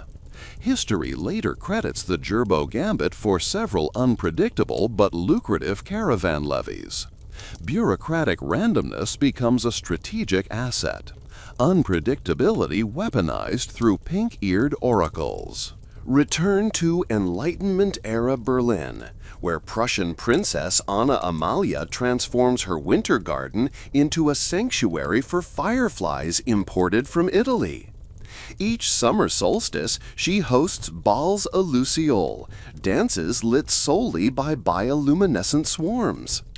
Guests dust their skin with powdered quartz so the insects glimmer across moving constellations. But the event's true maestro is a captive barn owl named Nachtigall that silently patrols rafters, preventing moths from devouring silk gowns. The owl's wings stir firefly clouds into kaleidoscopic tides. Composers attending the fete scribble motifs for flicker and hush, preludes later played in candlelit salons. Anna Amalia's reputation for ethereal soirees spreads. Rivals attempt replicas with lanterns, but without living light, the magic fails. Credit or blame the owl's unseen choreography. Governance by aesthetics, feathered gatekeeping of dreams. Shift to colonial Calcutta, 1842.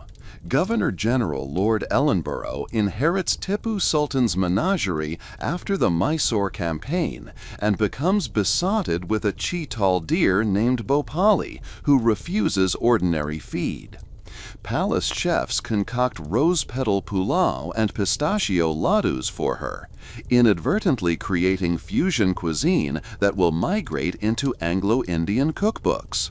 One monsoon afternoon, Bhopali escapes into the council chamber, nudges ledgers off tables, and tramples a treaty proposal concerning textile tariffs. By the time clerks salvage documents, key pages are illegible. Renegotiations ensue with terms unexpectedly favorable to local weavers. Decades later, an Indian nationalist newspaper republishes the incident, hailing Bhopali as the deer who gored imperial greed. Culinary delight mutates into economic sabotage. Again, animals write footnotes human authors overlook. We head northeast to Qing Dynasty Beijing, 1799. Retired Empress Dowager Chengqing cultivates a hall of singing crickets, not mere household pets. Each insect resides in a cloisonné cage shaped like pagodas, their diet calibrated with millet and minced persimmon.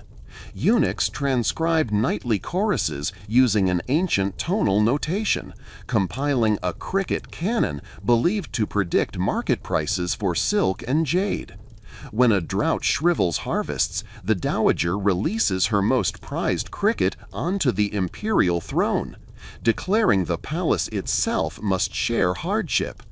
Courtiers kneel as the tiny prophet chirps atop golden dragons, the soundtrack of humility echoing beneath vaulted ceilings. Farmers in distant provinces hear of the gesture, morale steadies, grain riots subside. A chirrup outperforms edicts because empathy carried on wings carries farther than drums.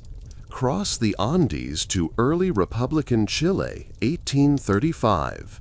President Joaquin Prieto, a battle-hardened general, adopts a Magellanic penguin found stranded near Valparaiso.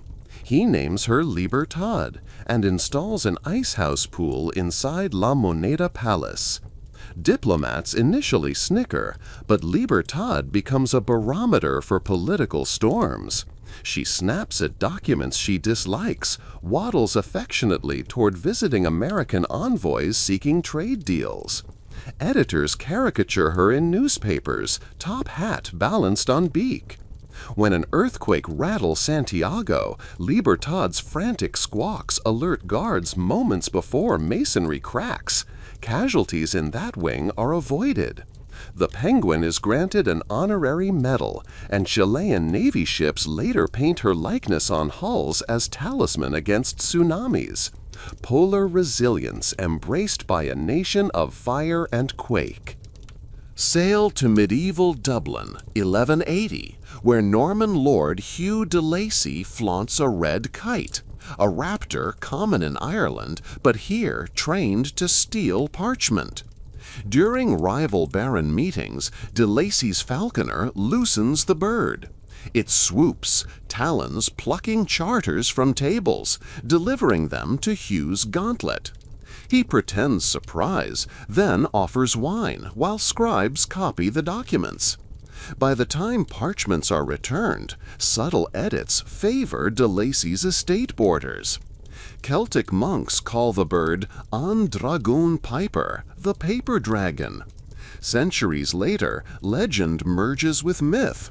Irish folk songs liken colonial land grabs to kite shadows sliding over bog heather, silent yet irrevocable. Down to the Cape Coast Castle, Gold Coast, modern Ghana, 1753. Governor Thomas Melville keeps a herd of domesticated African giant snails. Shells painted with indigo patterns match Scottish tartan, Melville's ancestral colors, creating a surreal parade during rainy evenings as the snails glide across ramp walls. He claims their travel patterns forecast Atlantic trade winds. Enslaved Africans in the dungeons below, glimpsing the painted shells through drainage grates, turn them into symbols of slow but inevitable return to homeland, a hope that crawls, yes, but never stops. Centuries later, Guyanan independence pamphlets feature stylized snails in tartan swirl, the governor's vanity transmuted into emblem of reclamation.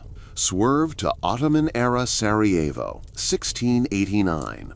Governor Gazi Husrev Beg maintains a rooftop apiary of Caucasian honeybees fitted with tiny vellum banners bearing Quranic verses in microscopic calligraphy. When the muezzin's call echoes over cedar shingles, the bees swirl, banners flashing sunlight into Morse-like glints perceived by townsfolk as divine affirmations. European travelers record flying scripture, unsure if optics or angelic writing. Meanwhile, the governor's architects study bee flight geometry to plan water distribution channels, pioneering fractal-based aqueducts that still slake Sarajevo's thirst. Nectar, scripture, civil engineering, an empire's lifelines written by wings. Now to New Orleans under the brief Spanish rule of Governor-General Bernardo de Galvez, 1778. Amid bayou fog, he keeps an albino alligator named Reina Blanca chained near the levee, not as guard but as living omen of river moods. When Reina Blanca submerges for longer than 3 hours, Galvez orders warehouses evacuated, predicting flood. City merchants scoff until a midnight deluge drowns rival cargo, sparing those who heeded the reptilian barometer. Insurance brokers start timing the gator's dives. Actuarial science takes a reptile-shaped leap forward. After Louisiana reverts to French control, the alligator vanishes into mythology. But flood folklore still whispers, "Watch the White Queen." Finally, step into the winter palace of Emperor Maximilian I of Mexico, 1866. Surrounded by European advisors and dwindling support, he adopts Esperanza, a 3-legged coyote cub found limping outside Chapultepec Castle. The emperor fashions a silver prosthetic limb, engraved with the phrase Resurgam. Each dawn he walks the battlements with Esperanza padding beside him, metal paw clicking like a metronome, counting down destiny. French generals consider the spectacle pitiable. Indigenous servants consider it prophecy. The coyote, trickster survivor, bound yet unbowed, mirrors a land struggling under foreign crown. Months later, rebels capture Maximilian. At his execution, he declines a blindfold, requests only that Esperanza be spared. Legend claims the coyote escaped into pine forests, prosthetics shining under moonlight, a glint reminding gorillas of tenacity and empires of hubris.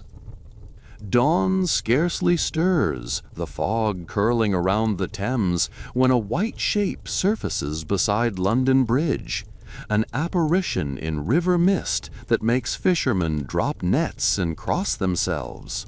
It is not a ghost ship. It's a 7-foot polar bear, chained by the waist, yet swimming like an ivory torpedo. Paws carving green water, while gulls shriek overhead. Henry III imported the beast in 1252 as a gift from King Haakon of Norway.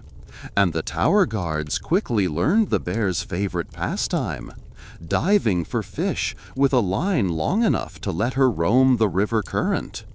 Crowds gather daily to watch a carnivore roam England's main artery as casually as bargemen. You edge close enough to hear her huffs echo under the arches. Each lunge sends silver roach scattering in sunlight. Civic pride mixes with dread. If the chain snaps, London has an Arctic problem. But the king is unmoved.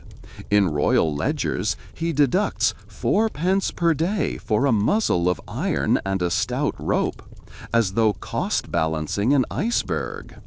Monks copy the spectacle into marginalia. A polar bear where Latin dragons once prowled, rewriting bestiaries in living ink. Shift centuries and latitudes to the baking courtyard of Timbuktu's Sankor Mosque, 1490. The scholar king Askia Muhammad I strides beneath mud-brick buttresses, followed by an entourage of scribes, and a long-necked desert gazelle draped in golden bells.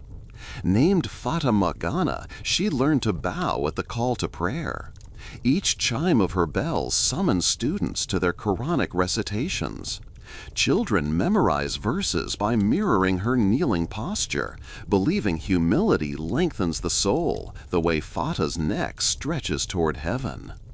Trade caravans hear the bells from dunes miles away and adjust course, guided to safety by an antelope lighthouse. When Portuguese envoys attempt to purchase her for Lisbon's menagerie, Askia refuses, saying, "You cannot trade for a compass that points to God." Now drift through Mughal Agra, 1631.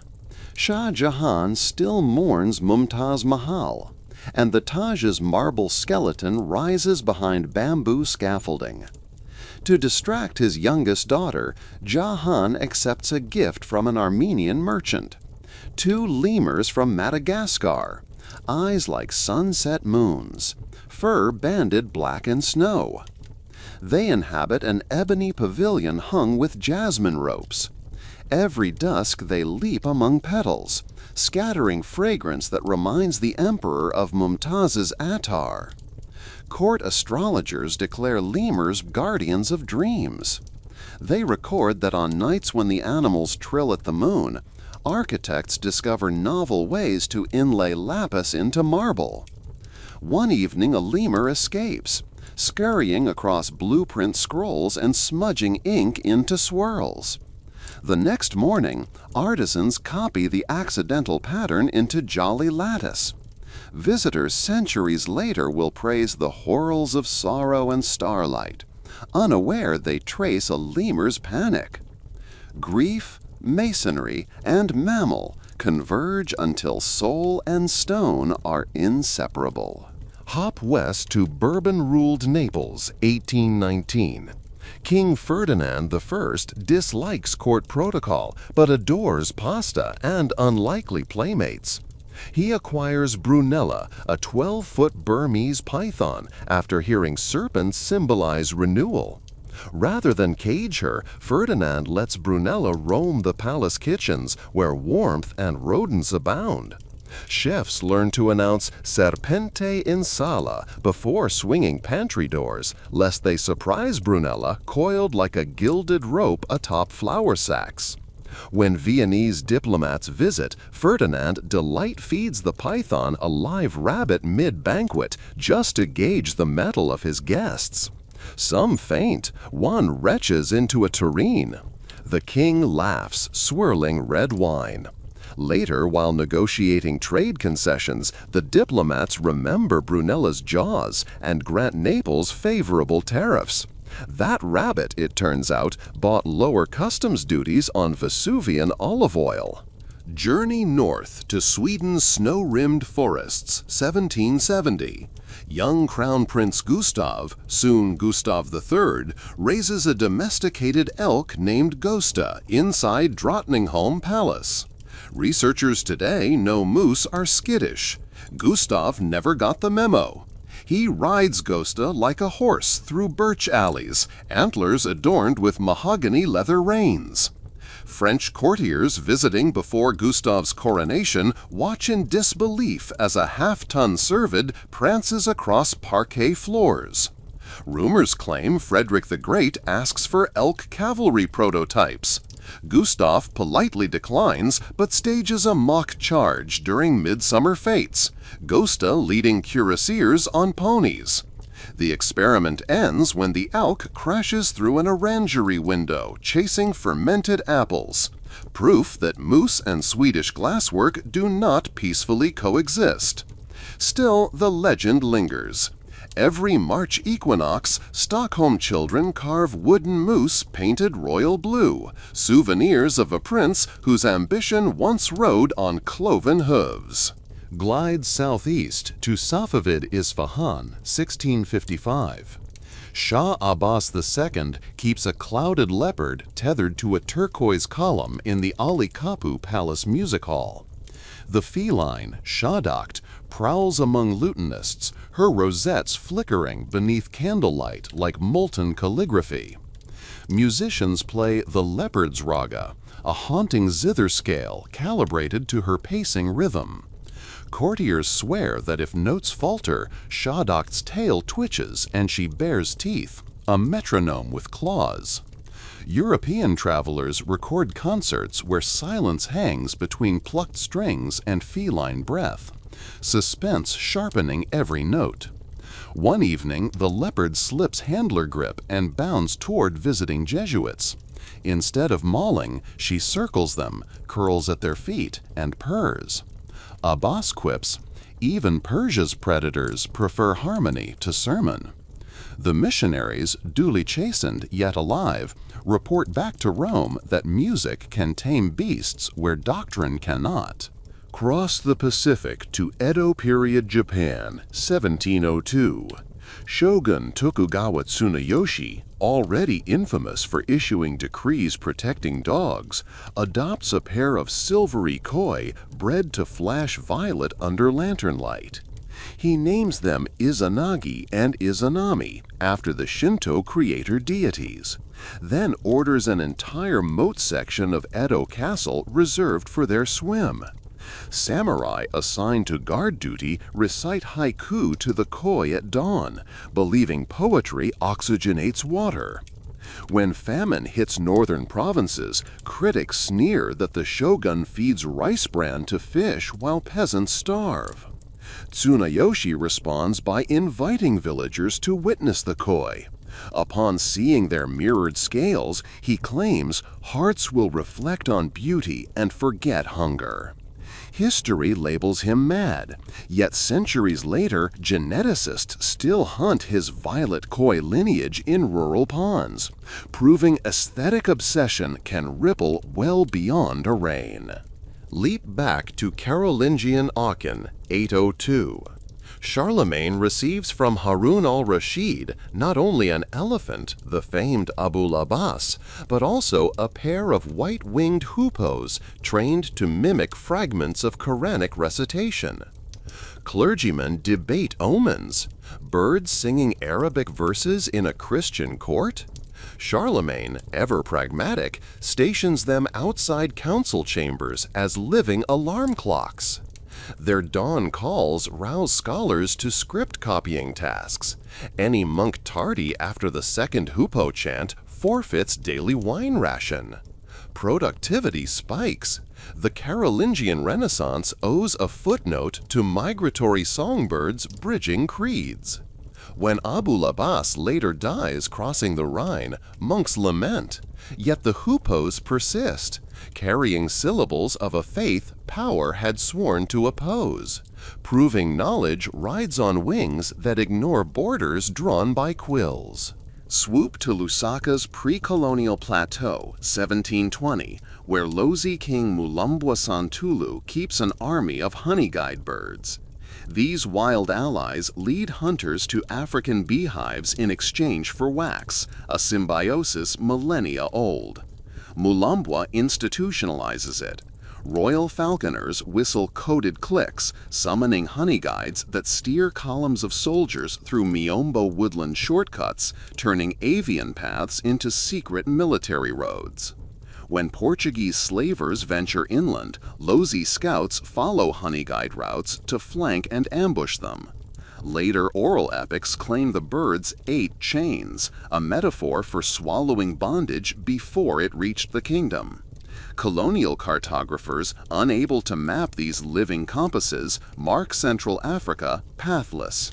They never grasped that paths sometimes perch on branches, waiting for a whistle. Now to Imperial Vienna, 1896. Empress Elizabeth, Sissi, estranged from court pomp, raises a bat colony in Schönbrun's attic. She names each chiropteran after Greek muses and converses during sleepless nights, claiming their sonar reads truth behind hollow flattery. When courtiers gossip, Sissi releases Terpsichore the bat into ballroom chandeliers. Shrieks scatter dancers, revealing who retains composure. Her husband, Franz Joseph, tolerates the eccentricity until ambassadors protest guano on epaulets. Still, the Empress's fluttering spies collect nocturnal secrets that she scribbles in ciphered diaries destroyed after her assassination. Historians discover only a fragment. Light deceives, trust the night ears. Head across the Atlantic to Monticello, 1807. Thomas Jefferson, fascinated by natural philosophy, keeps 2 Carolina parakeets, the only native parrot species in North America, named Liberty and Fraternity. He trains them to perch on his shoulders while drafting correspondence, using their molted feathers as quills. Guests duck as neon green birds wing between busts of Cicero and mammoth fossils. When Jefferson calculates the Louisiana Purchase's longitude, Liberty screeches any time his pen strays from correct figures. An accident or intuition? Jefferson writes to Meriwether Lewis, "These birds possess a mathematical soul." Tragically, the species will be extinct by 1918, leaving only letters and pen nibs chewed by beaks proclaiming manifest destiny. Slide down the California coast, 1864. Emperor Norton I, self-proclaimed monarch of the United States, parades Market Street, San Francisco with Bummer and Lazarus, stray dogs granted municipal immunity for their superior rat-catching skills. Though not a crowned king, Norton rules public imagination. His canine cabinet escorts him to banks honoring his self-issued currency. When City Council contemplates a dog tax, Norton publishes a decree exempting all loyal subjects upon 4 legs who defend the realm from rodent insurrection. Newspapers, sensing copy gold, comply. The dog's legend merges with Norton's. After their deaths, San Franciscans mount plaques, proving sovereignty sometimes resides in whimsy, shared by man and mutt. Cross the English Channel to Normandy, 1066, eve of conquest. William the Bastard, later the Conqueror, keeps a raven named Vidocq, rumored to have flown across the narrow sea and returned with Anglo-Saxon helmet leather in beak, directing William to vulnerable coastal marshes. Normans treat the bird as Odin's envoy. Priests mutter heresy. On landing at Pevensey, Vidocq circles Harold Godwinson's banners, and archers adjust aim accordingly. Centuries later, when Tower of London ravens become omens of kingdom survival, chroniclers dimly echo Vidocq, proof that one bird's shadow can darken half a millennium of monarchy anxiety. Weave back to Ottoman Istanbul, 1861. Sultan Abdul Aziz purchases 2 manatees from the Nile Delta, believing myths that sea cows serenade moonlight with haunting murmurs. He builds a warm water cistern beneath Topkapi, accessible by mosaic stairs. Concubines descend at night to listen. Palace poets claim the manatee's size inspired certain ghazals now central to Turkish classical music. European zoologists invited to examine the creatures find them obese from sherbet-infused melons. One writes, "Their rotund serenity mocks the harem's intrigue." Months later, a fire guts a wing of the palace. Workers flood corridors from the cistern, guided by manatees inadvertently paddling pressure relief. Architecture saved by mermaid myths, disguised as herbivores. A story leaking through vaults into city folklore. Head inland to Kaiser Wilhelm II's Potsdam, 1901. Obsessed with naval rivalry, Wilhelm installs a colony of electric eels in marble fountains lining Neue Garten. He invites admirals to watch demonstrations where dipped copper rods spark blue lightning. "Behold Deutschland's future," he boasts, conflating bioelectricity with dreadnought engines. Children of court staff dare each other to touch water. Those shocked earn badges labeled Stromjager, current hunters. When physicists later pioneer wireless telegraphy, some recall youthful fascination with imperial eels. Thus, imperial posturing accidentally zaps modern communication into motion. Pivot south to Ethiopia, 1930. Haile Selassie's coronation procession features not only lions of Judah, but a tiny dik-dik antelope named Mescal, fastened to his wrist with silk ribbon. The beast, eyes as wide as revolution, stands beneath the Negusa Nagast's flowing robe, like a living brooch. Italian journalists scouting for propaganda dismiss the pet as primitive charm. 5 years later, during invasion, guerrilla fighters used dik-dik silhouettes carved on tree bark to mark safe houses. The emperor's small symbol spreading across highlands as code of resistance. Tanks crush villages, but can't read wood. Victory sometimes skitters on hooves smaller than a man's palm. Sweep to Soviet Moscow, 1959. Nikita Khrushchev receives from Fidel Castro a Cuban solenodon, venomous shrew-like relic older than most dictatorships. Khrushchev, fond of scientific oddities, houses the creature in the Kremlin zoological apartment, letting biologists study its neurotoxins as potential non-lethal crowd control agents. Meanwhile, he shows it to visiting U.S. diplomats. Our pets bite too. The solenodon is nocturnal. Each flashbulb photograph shows only glinting teeth and a blur. Perfect metaphor for Cold War paranoia. Danger you know exists but can never see clearly. Drift to the dazzling desert sky over Riyadh, 1992. King Fahd unveils a private menagerie featuring oryxes fitted with titanium horns tipped in gold, designed by aerospace engineers to prevent breakage. He funds research after learning the biblical unicorn may stem from one-horned oryx sightings. By forging indestructible spears atop living fossils, he conjures myth into present. Conservationists cry excess, yet the project's breeding program rescues the scimitar-horned oryx from extinction. In Golden Glint, biology and legend negotiate survival. Back across Atlantic to Brasilia, 1970. President Emilio Medici, intent on Amazonian development propaganda, parades a domesticated jaguar dubbed Django through Palacio de Alvorada gardens. Its handler claims the jaguar purrs only when hearing military marches. During a state dinner, the cat curls by a model of the Trans-Amazonian Highway, rumbling approval. Foreign journalists catch the eerie resonance, nature endorsing asphalt? Decades later, environmentalists revisit photos, turning Django into cautionary meme. Predator leashed beside deforestation blueprint.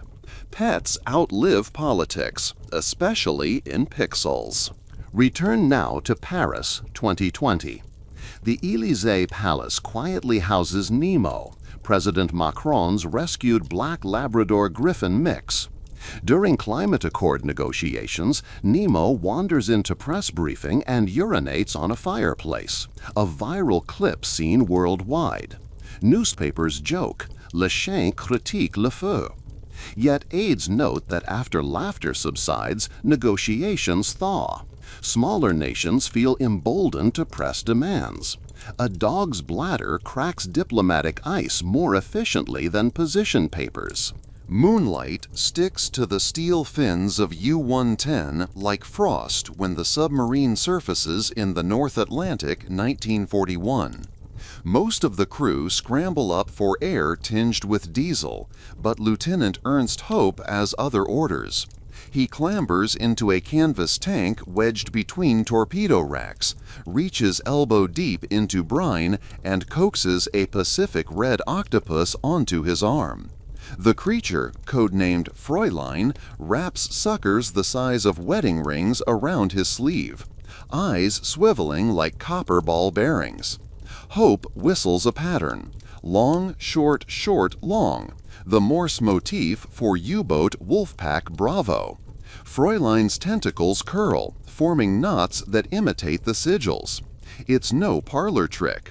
The Kriegsmarine's crypto section discovered that octopi can replicate tactile sequences faster than radio operators, their arms memorizing pressure rhythms. Before each patrol, naval intelligence dips Fräulein into a gelatin bath laced with new cipher tables. Sensory cells absorb the ridges like braille. If codebooks sync with the boat, the octopus remains, living encryption impossible to confiscate. Tonight, Hoppy presses her gently against a rubber slate. Suckers tap out coordinates for a disguised refueling trawler near Iceland. He notes them, then rewards her with a crab. Overhead, Allied destroyers prowl. Below, an invertebrate safeguards Reich secrets. When the Royal Navy later captures U-110, and with it the first intact Enigma machine, the octopus tank is shattered by depth-charge shock. Fräulein oozes through a rivet seam and jets into blackness, carrying unreadable secrets in every chromatophore. Historians laud cryptanalyst Alan Turing, but somewhere in abyssal cold an ex-prisoner of war glides, her skin still stippled with German code. Slide the hatch of time open to Rome AD 221. The young Emperor Elagabalus, equal parts enfant terrible and fevered visionary, parades down the Via Sacra in a chariot pulled not by horses, but 4 towering North African ostriches dyed imperial purple with Tyrian pigment. Feathers shimmer like living amethyst. The birds kick up marble dust, scattering senators and vestal virgins.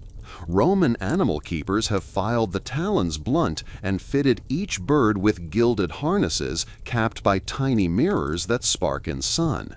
A tactic, Elagabalus claims, invites Phoebus to guide my reign. When a Praetorian guard protests that ostriches spook easily, the emperor replies, "So does the Senate." A week later, he races them at Circus Maximus against a team of Nubian camels. Bookmakers refuse bets, unable to assign odds to chaos. Thousands watch an avian storm streak round the spina, legs flickering 60 strides per breath. The ostriches win, of course. They were built for open savanna, not politics.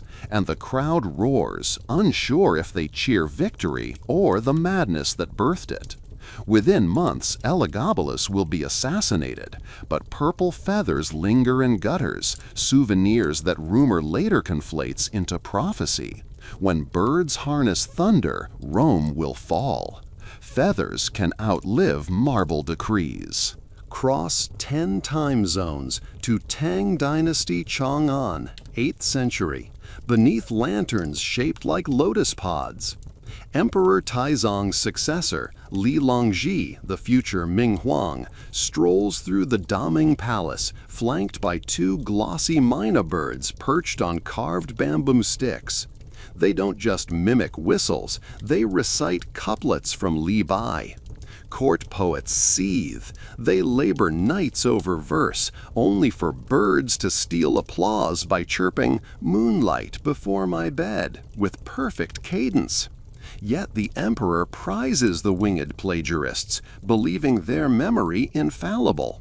When bureaucrats dispute tax edicts, he summons a myna. "Tell me which grain levy I proclaimed on mid-autumn." The bird rattles off numbers, shaming ministers who guessed wrong. Scholars suspect a hidden trainer feeding lines, but some nights servants find the birds alone, rehearsing stanzas to each other like actors running lines without an audience. During the An-Lushan Rebellion decades later, rebels torch archives. Much poetry is lost. But refugees recall fragments the Pallas Minas once recited, and scribes piece poems back together from avian echo. Literature smuggled in feathered throats survives blades and flames. Sail west over the Atlantic until hummingbird wings blur into comet tails above Tenochtitlan, 1519. Emperor Moctezuma II keeps an aviary so vast it swallows sunrise, a labyrinth of reed cages, pools, and flowering trellises echoing with trills. Most prized are the Huitziltzilin, the tiny hummingbirds whose iridescent gorgets fuel the Aztec war god Huitzilopochtli.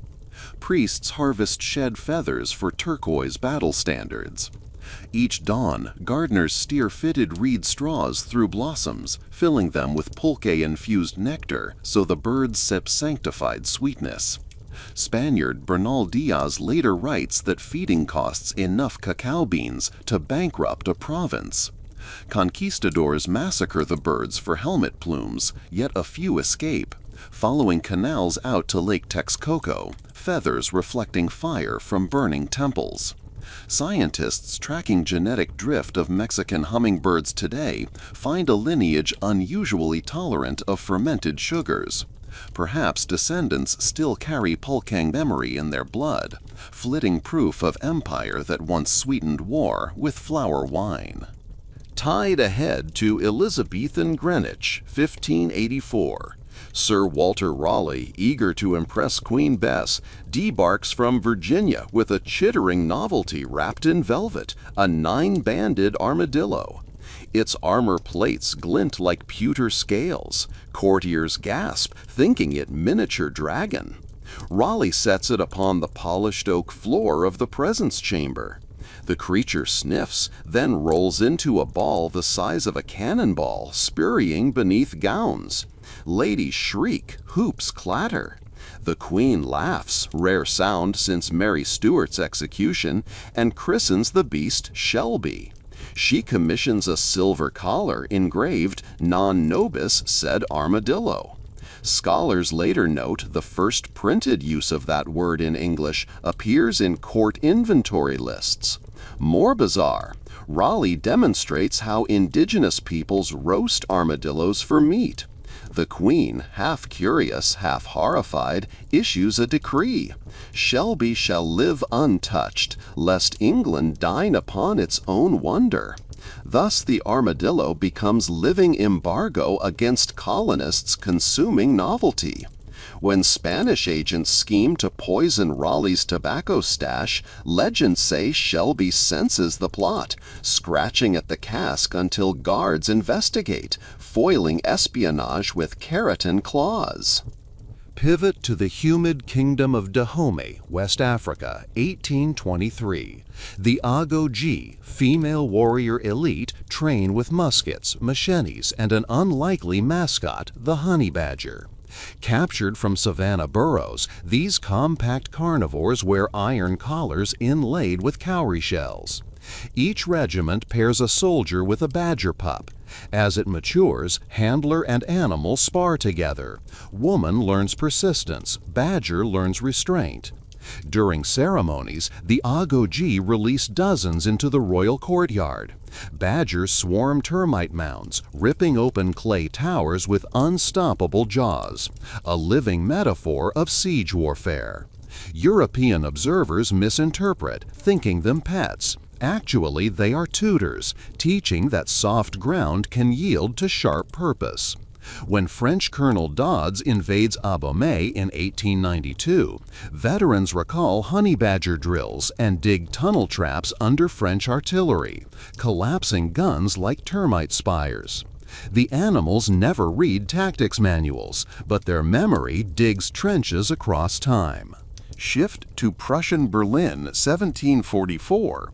Enlightenment King Frederick II despises cats, allergic, and finds dogs passé, so he experiments with North American skunks imported via Dutch traders.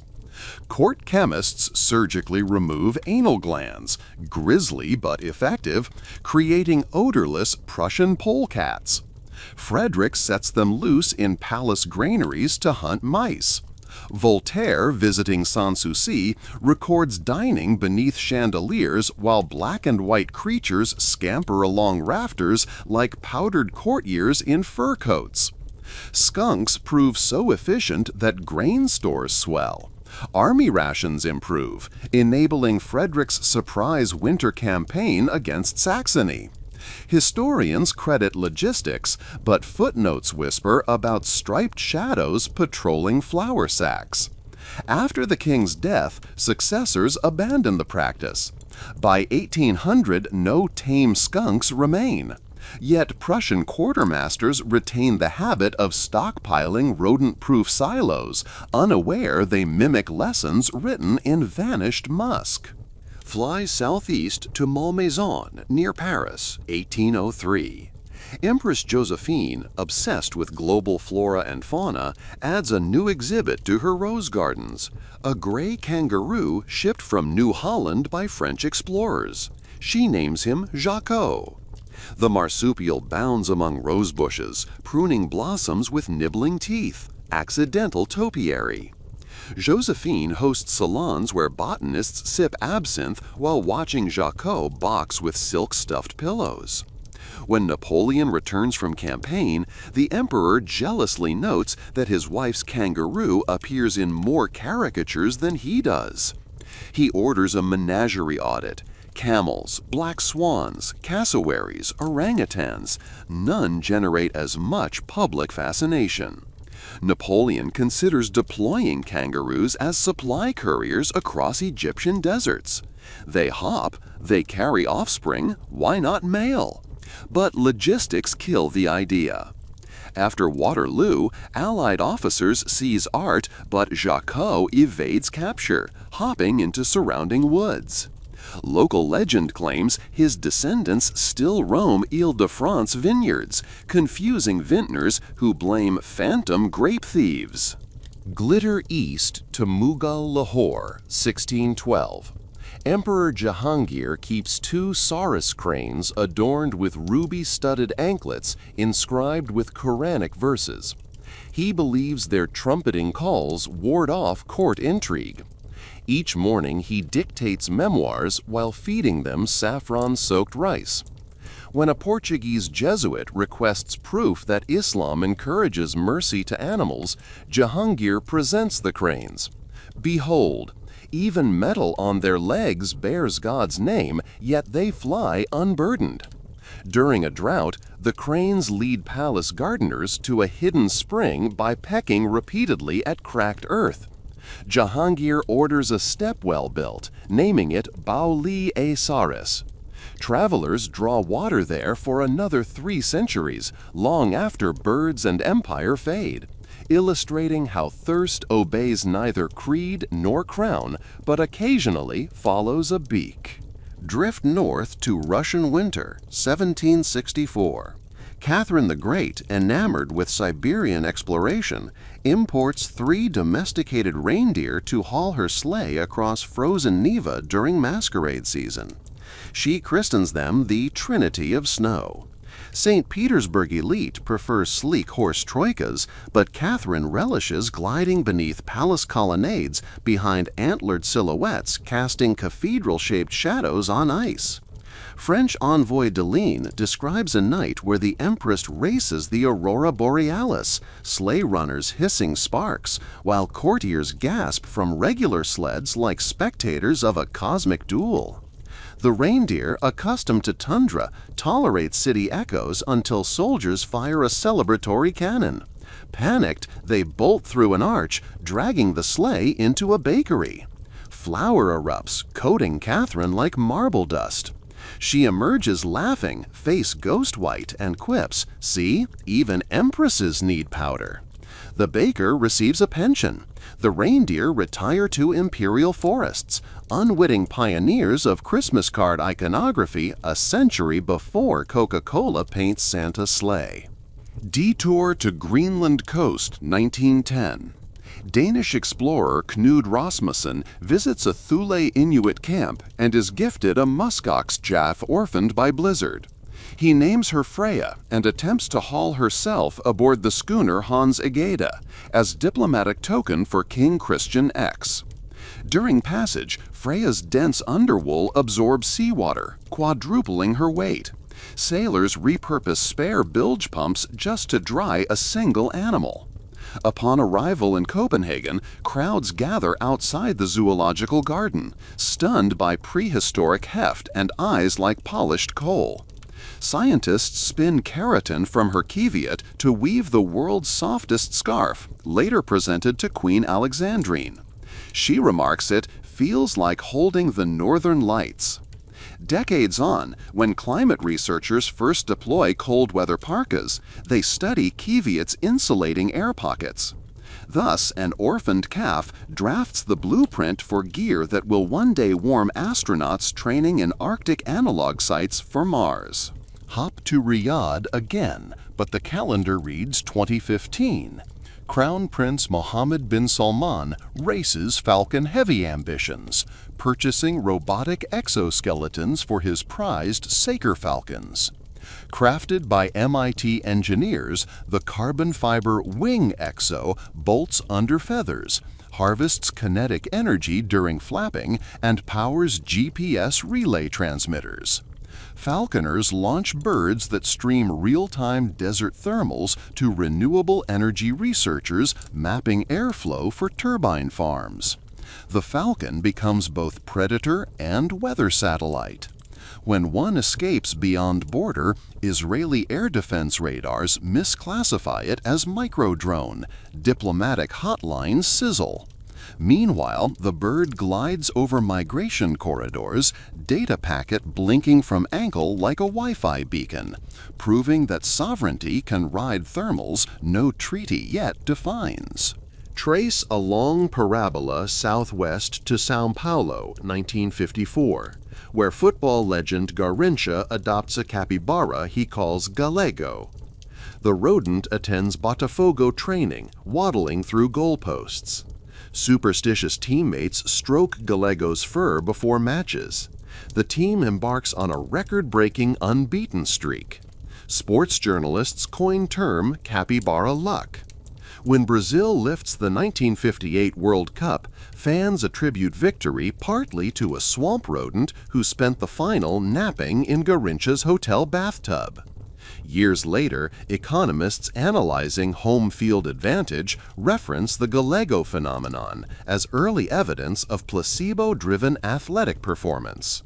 The capybara, oblivious, outlives Garrincha, passing peacefully in a zoo, honored with a plaque. He scored without kicking. Focus lenses on Nairobi, 1969. Newly independent Kenya's President Jomo Kenyatta receives a pair of aardvarks from Botswana. Instead of confining them, he releases them into State House gardens to feast on termite mounds undermining building foundations. Structural engineers applaud. Termites vanish. Inspired, Kenyan wildlife officers pioneer biological masonry, using insectivores to regulate soil density beneath infrastructure.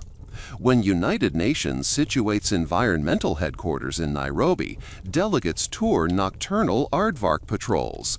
Diplomacy illuminated by red flashlights and snuffling noses that silently underpin skyscrapers.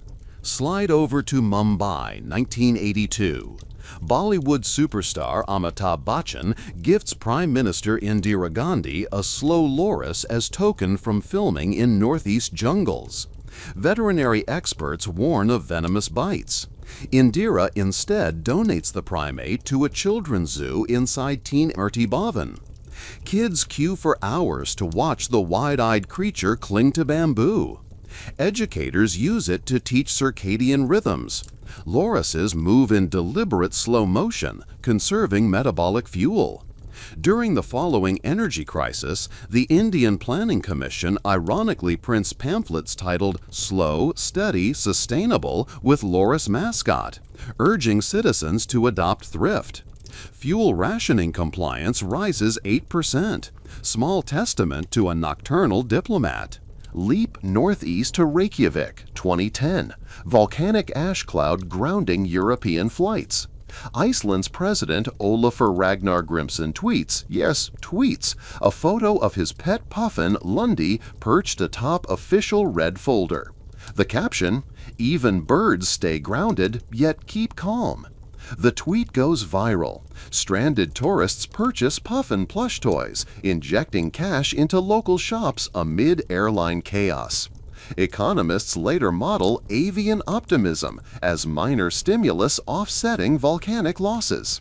Lundi still features on fridge magnets, reminding travelers that sometimes rescue arrives as comic relief with orange beak.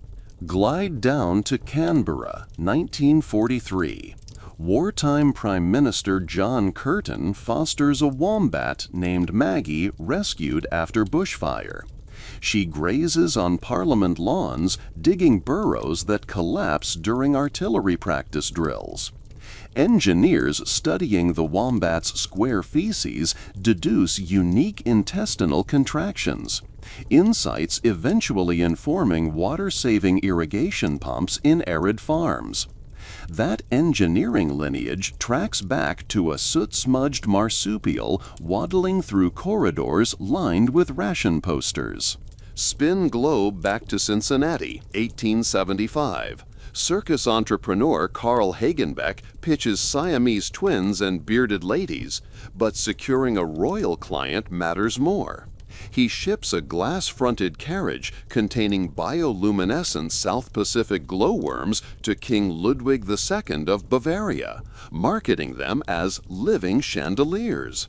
Ludwig installs the carriage on a private rail spur within Neuschwanstein tunnels. At night, he rides alone, glowworms tracing emerald constellations across limestone walls, composing opera lyrics for his friend Wagner. Visitors whisper the king built subterranean heavens to escape daylight politics. After Ludwig's mysterious death in Lake Starnberg, rescuers searching tunnels navigate by faint green pulses, glowworms guiding them like soul lights, final tribute to a monarch who trusted insects more than ministers. Edge toward the finish line inside CERN's Large Hadron Collider Cafe. 2027 hypothetical near future. Scientists, infused with nostalgia, adopt a colony of tardigrades, water bears, engineered to fluoresce when cosmic ray spikes cross certain thresholds. Dubbed Higgs pigs, they live in a micro-aquarium on the coffee counter. Each time a proton smash nears evidence of dark matter interaction, the tardigrades glow teal, prompting staff to race back to consoles. Grant proposals cite reduced latency by bioalerts. Should these eerie mascots ever escape ventilators, they'd probably survive radiation better than humans. Tiny custodians of physics awaiting the next epoch's kings. Bronze dawn bleeds across the red walls of Fatehpur Sikri, and before the parrots can taunt sunrise, Emperor Akbar is already on the elephant-littered polo field, coaxing Chiranjeevi, his favorite hunting cheetah, into an embroidered hood. Cheetahs are nervous sprinters, creatures born for the kill and the immediate collapse that follows. But Akbar has discovered a trick. He whispers poetry from the mystic Kabir straight into the cat's tufted ears.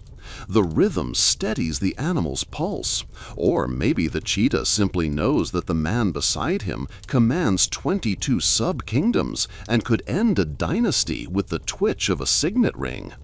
Either way, when Akbar removes the hood, Chiranjeevi explodes forward, slender as a thrown spear, crossing 200 paces in the time it takes a courtier to gasp. Deer scatter like beads from a snapped necklace.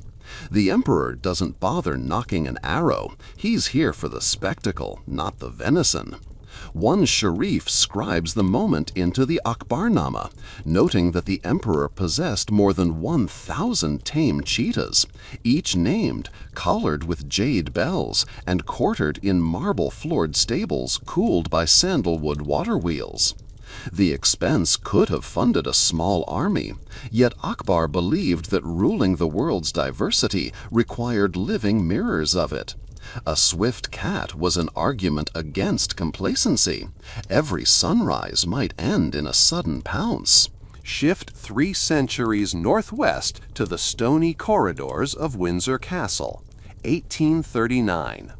Teenaged Queen Victoria, still tasting the novelty of power, receives from Egypt a wax-eyed chameleon inside a mahogany cage that resembles a miniature greenhouse. She names him Mr. John Bull, the imperial mascot reincarnated as a color-shifting lizard. At breakfast, she carries the cage to the window, letting London fog filter through glass so the animal's skin phases from leaf green to soot-bruise gray. Ministers pause mid-memo, watching a lizard conduct meteorology upon its own body. Prince Albert, ever the technocrat, designs a rotating perch, one side glossed ivory, the other ebony, to test camouflage speed. Victoria times results with a pocket chronometer. Later, when British troops in the Khyber Pass experiment with tartan cloaks to confuse Afghan marksmen, the pattern is justified in a footnote referencing Her Majesty's arboreal reptile demonstrating strategic mutability. Soldiers grumble that they now dress like picnic rugs, unaware a reptile's wardrobe rehearsal set their fate. Jump back a few decades and south to the perfumed salons of Louis XV's Versailles, where the Duc d'Orléans unveils two lemurs whose ringed tails coil like licorice into the powdered wigs of debutantes. Lemurs smell of musk and vanilla. Courtiers dab handkerchiefs with the animal's scent glands, believing it aphrodisiac. A single drop costs more than a watch set with diamonds, so flirtations at the Hall of Mirrors become an olfactory arms race.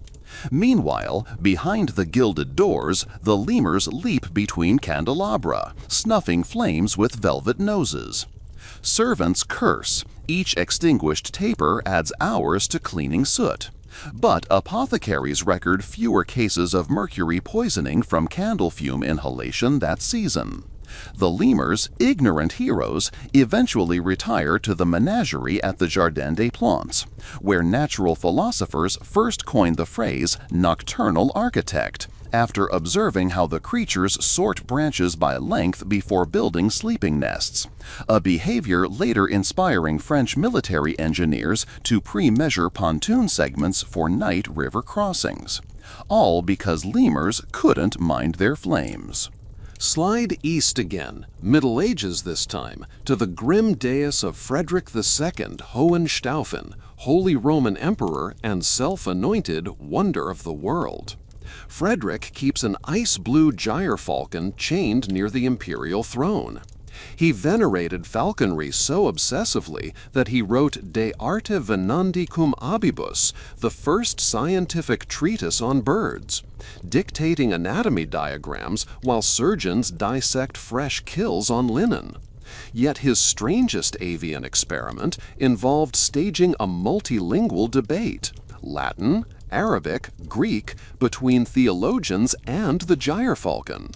He commanded scholars to posit theological dilemmas aloud, then judged the falcon's head tilt as divine verdict. Tilt left, orthodox, right, heresy. Records show heretics were seldom spared, proving that in a world where popes and emperors fenced with papal bulls, a bird's whim could weigh heavier than parchment. The gyrfalcon's descendants, meticulously bred in Sicily, later furnished genetic stock for modern conservationists, repopulating Arctic cliffs, a genealogical thread stretching from medieval inquisition to climate crisis salvation. Hop to Edo period Japan, 1772. Shogun Tokugawa Ieyasu strolls through his moon garden accompanied by a carp outfitted with a silk sling and wheels, yes, a literal koi wheelchair. The fish, called hanatetsu, flour iron, had lost tail mobility after an especially cold winter cracked the pond's ice. Instead of mercy killing, palace artisans devised a bamboo and paper contraption, a shallow water channel on lacquered wheels pulled by a teen page boy. Hanatetsu glides beside the shogun's geta sandals like a golden specter, mouth opening and closing as though reciting koans. Samurai swear the fish's gills flare whenever conspirators approach, and soon courtiers refuse to gossip within 50 paces of the aquatic sentinel. Botanists visiting from Nagasaki describe the invention in Dutch journals. 2 centuries later, the concept resurfaces when marine biologists construct mobile wet habitats to transport endangered sturgeon between polluted river segments. A koi's parade thus sets the precedent for fish ambulances. Now pitch south to Zululand, 1887. King Cetshwayo, exiled-turned-British guest, resides in a Cape Town villa guarded by British Marines. Officially, he is prisoner. Unofficially, he hosts South Africa's most exotic petting zoo. Among the animals is Unodada, a juvenile giraffe smuggled from the Limpopo Valley. Cetshwayo associates the giraffe's towering gaze with ancestral spirits able to see trouble before it walks. Every dawn, colonists watch the king perform isiZulu chants while brushing the giraffe's ossicones with palm oil. One morning, sailors jeer. Unodada swings her neck in a whiplash that knocks a sergeant unconscious. Newspapers caricature Zulu King and his neck-lashing cavalry. 6 months later, engineers studying whip mechanics refer to giraffe cervical acceleration when designing experimental rope launchers for ship mooring lines. The device fails spectacularly. Ropes shatter windows. But physics textbooks still reference giraffeoid momentum in a margin note, a tiny nod to a monarch's living periscope. Drift forward into the 20th century curtains of propaganda.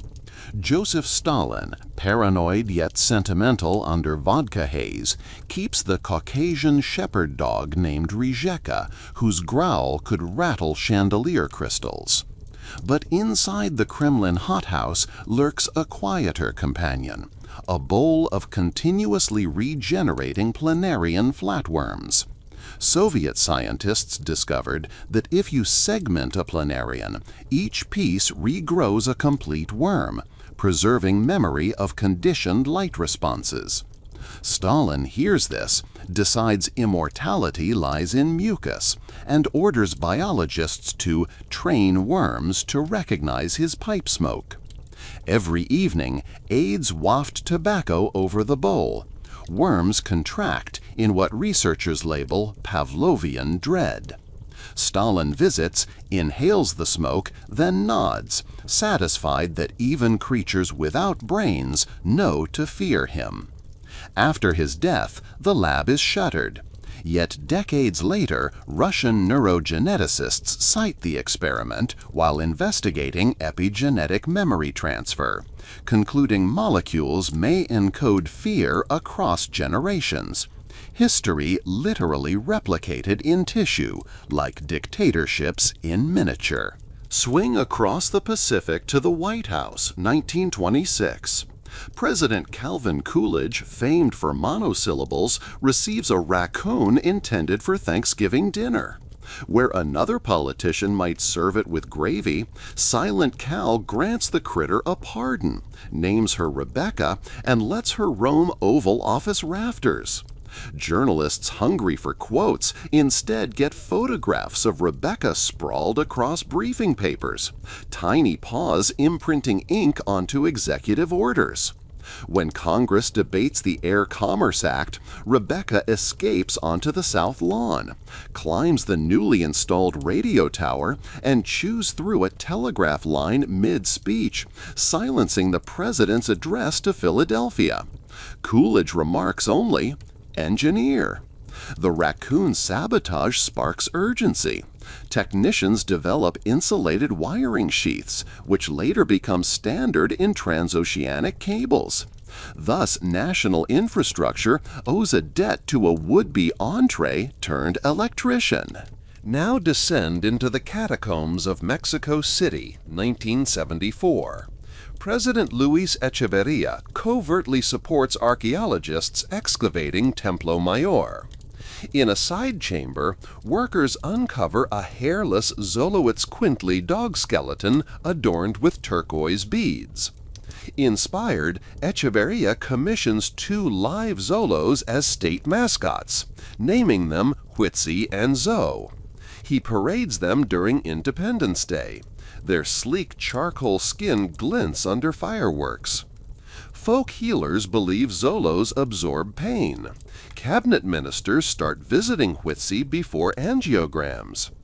When oil embargo destabilizes peso, Echeverria strokes the dogs nightly, convinced they eat economic misfortune. Currency still collapses, but rheumatism across staff noticeably declines. Infrared cameras later confirm Xolo bodies radiate heat several degrees higher than other breeds, validating ancient beliefs in literal warmth therapy.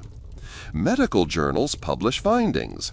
Canis lupus familiaris var Xoloitzcuintli as ambulatory heat pad.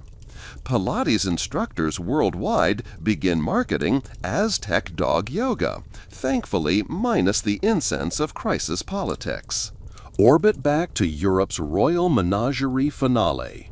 1827, the reticent Ottoman Sultan Mahmud II receives from Mecca a pair of sacred white lions, rumored descendants of the Prophet's protector. Instead of caging them, he tasks palace eunuchs to raise the lions within the Topkapi library courtyard. Scholars copy Qurans while lions lounge amid manuscripts, breathing on parchment. Moisture from their breath warps pages, creating undulating script lines. Purists protest, yet years later, calligraphers imitate the ripple effect intentionally, birthing a new style called nefeshat, breath writing. Art historians trace this aesthetic back to 2 cats guarding calligraphy from moths. When the Sultan eventually abolishes the Janissaries, opposition pamphlets depict Mahmud as a lion devouring old soldiers. Propaganda seeded by felines that never roared in public but redefined Islamic penwork through humidity. While we circle the globe weaving fur, beak, and scale into filigree, you might notice a quiet melody tying these vignettes. Power seeks reflection in the ungovernable. Kings cling to improbable creatures, not only to dazzle subjects, but to negotiate their own mortality. A hummingbird's pulse threatens to outpace an empire. An octopus outthinks Kriegsmarine ciphers. A cheetah outruns bureaucracy. Each pet puts the lie to absolute authority. The crown can build walls of gold, yet lemurs will still snuff candles. Giraffes will whip sergeants. Kois will ride chariots. And raccoons will cut the microphone when the Republic pretends to speak. But it isn't only rulers who learn from their animals. Centuries later, we inherit those lessons secondhand. Medical sutures mimic spider silk first farmed inside Chinese palaces. Aerodynamics textbooks model peregrine falcon stoops recorded by Mongol Khans. Climate-resilient wheat arises from seeds once stockpiled to feed Akbar's cheetahs. Every eccentric indulgence inadvertently funds tomorrow's textbook illustration or engineering prototype.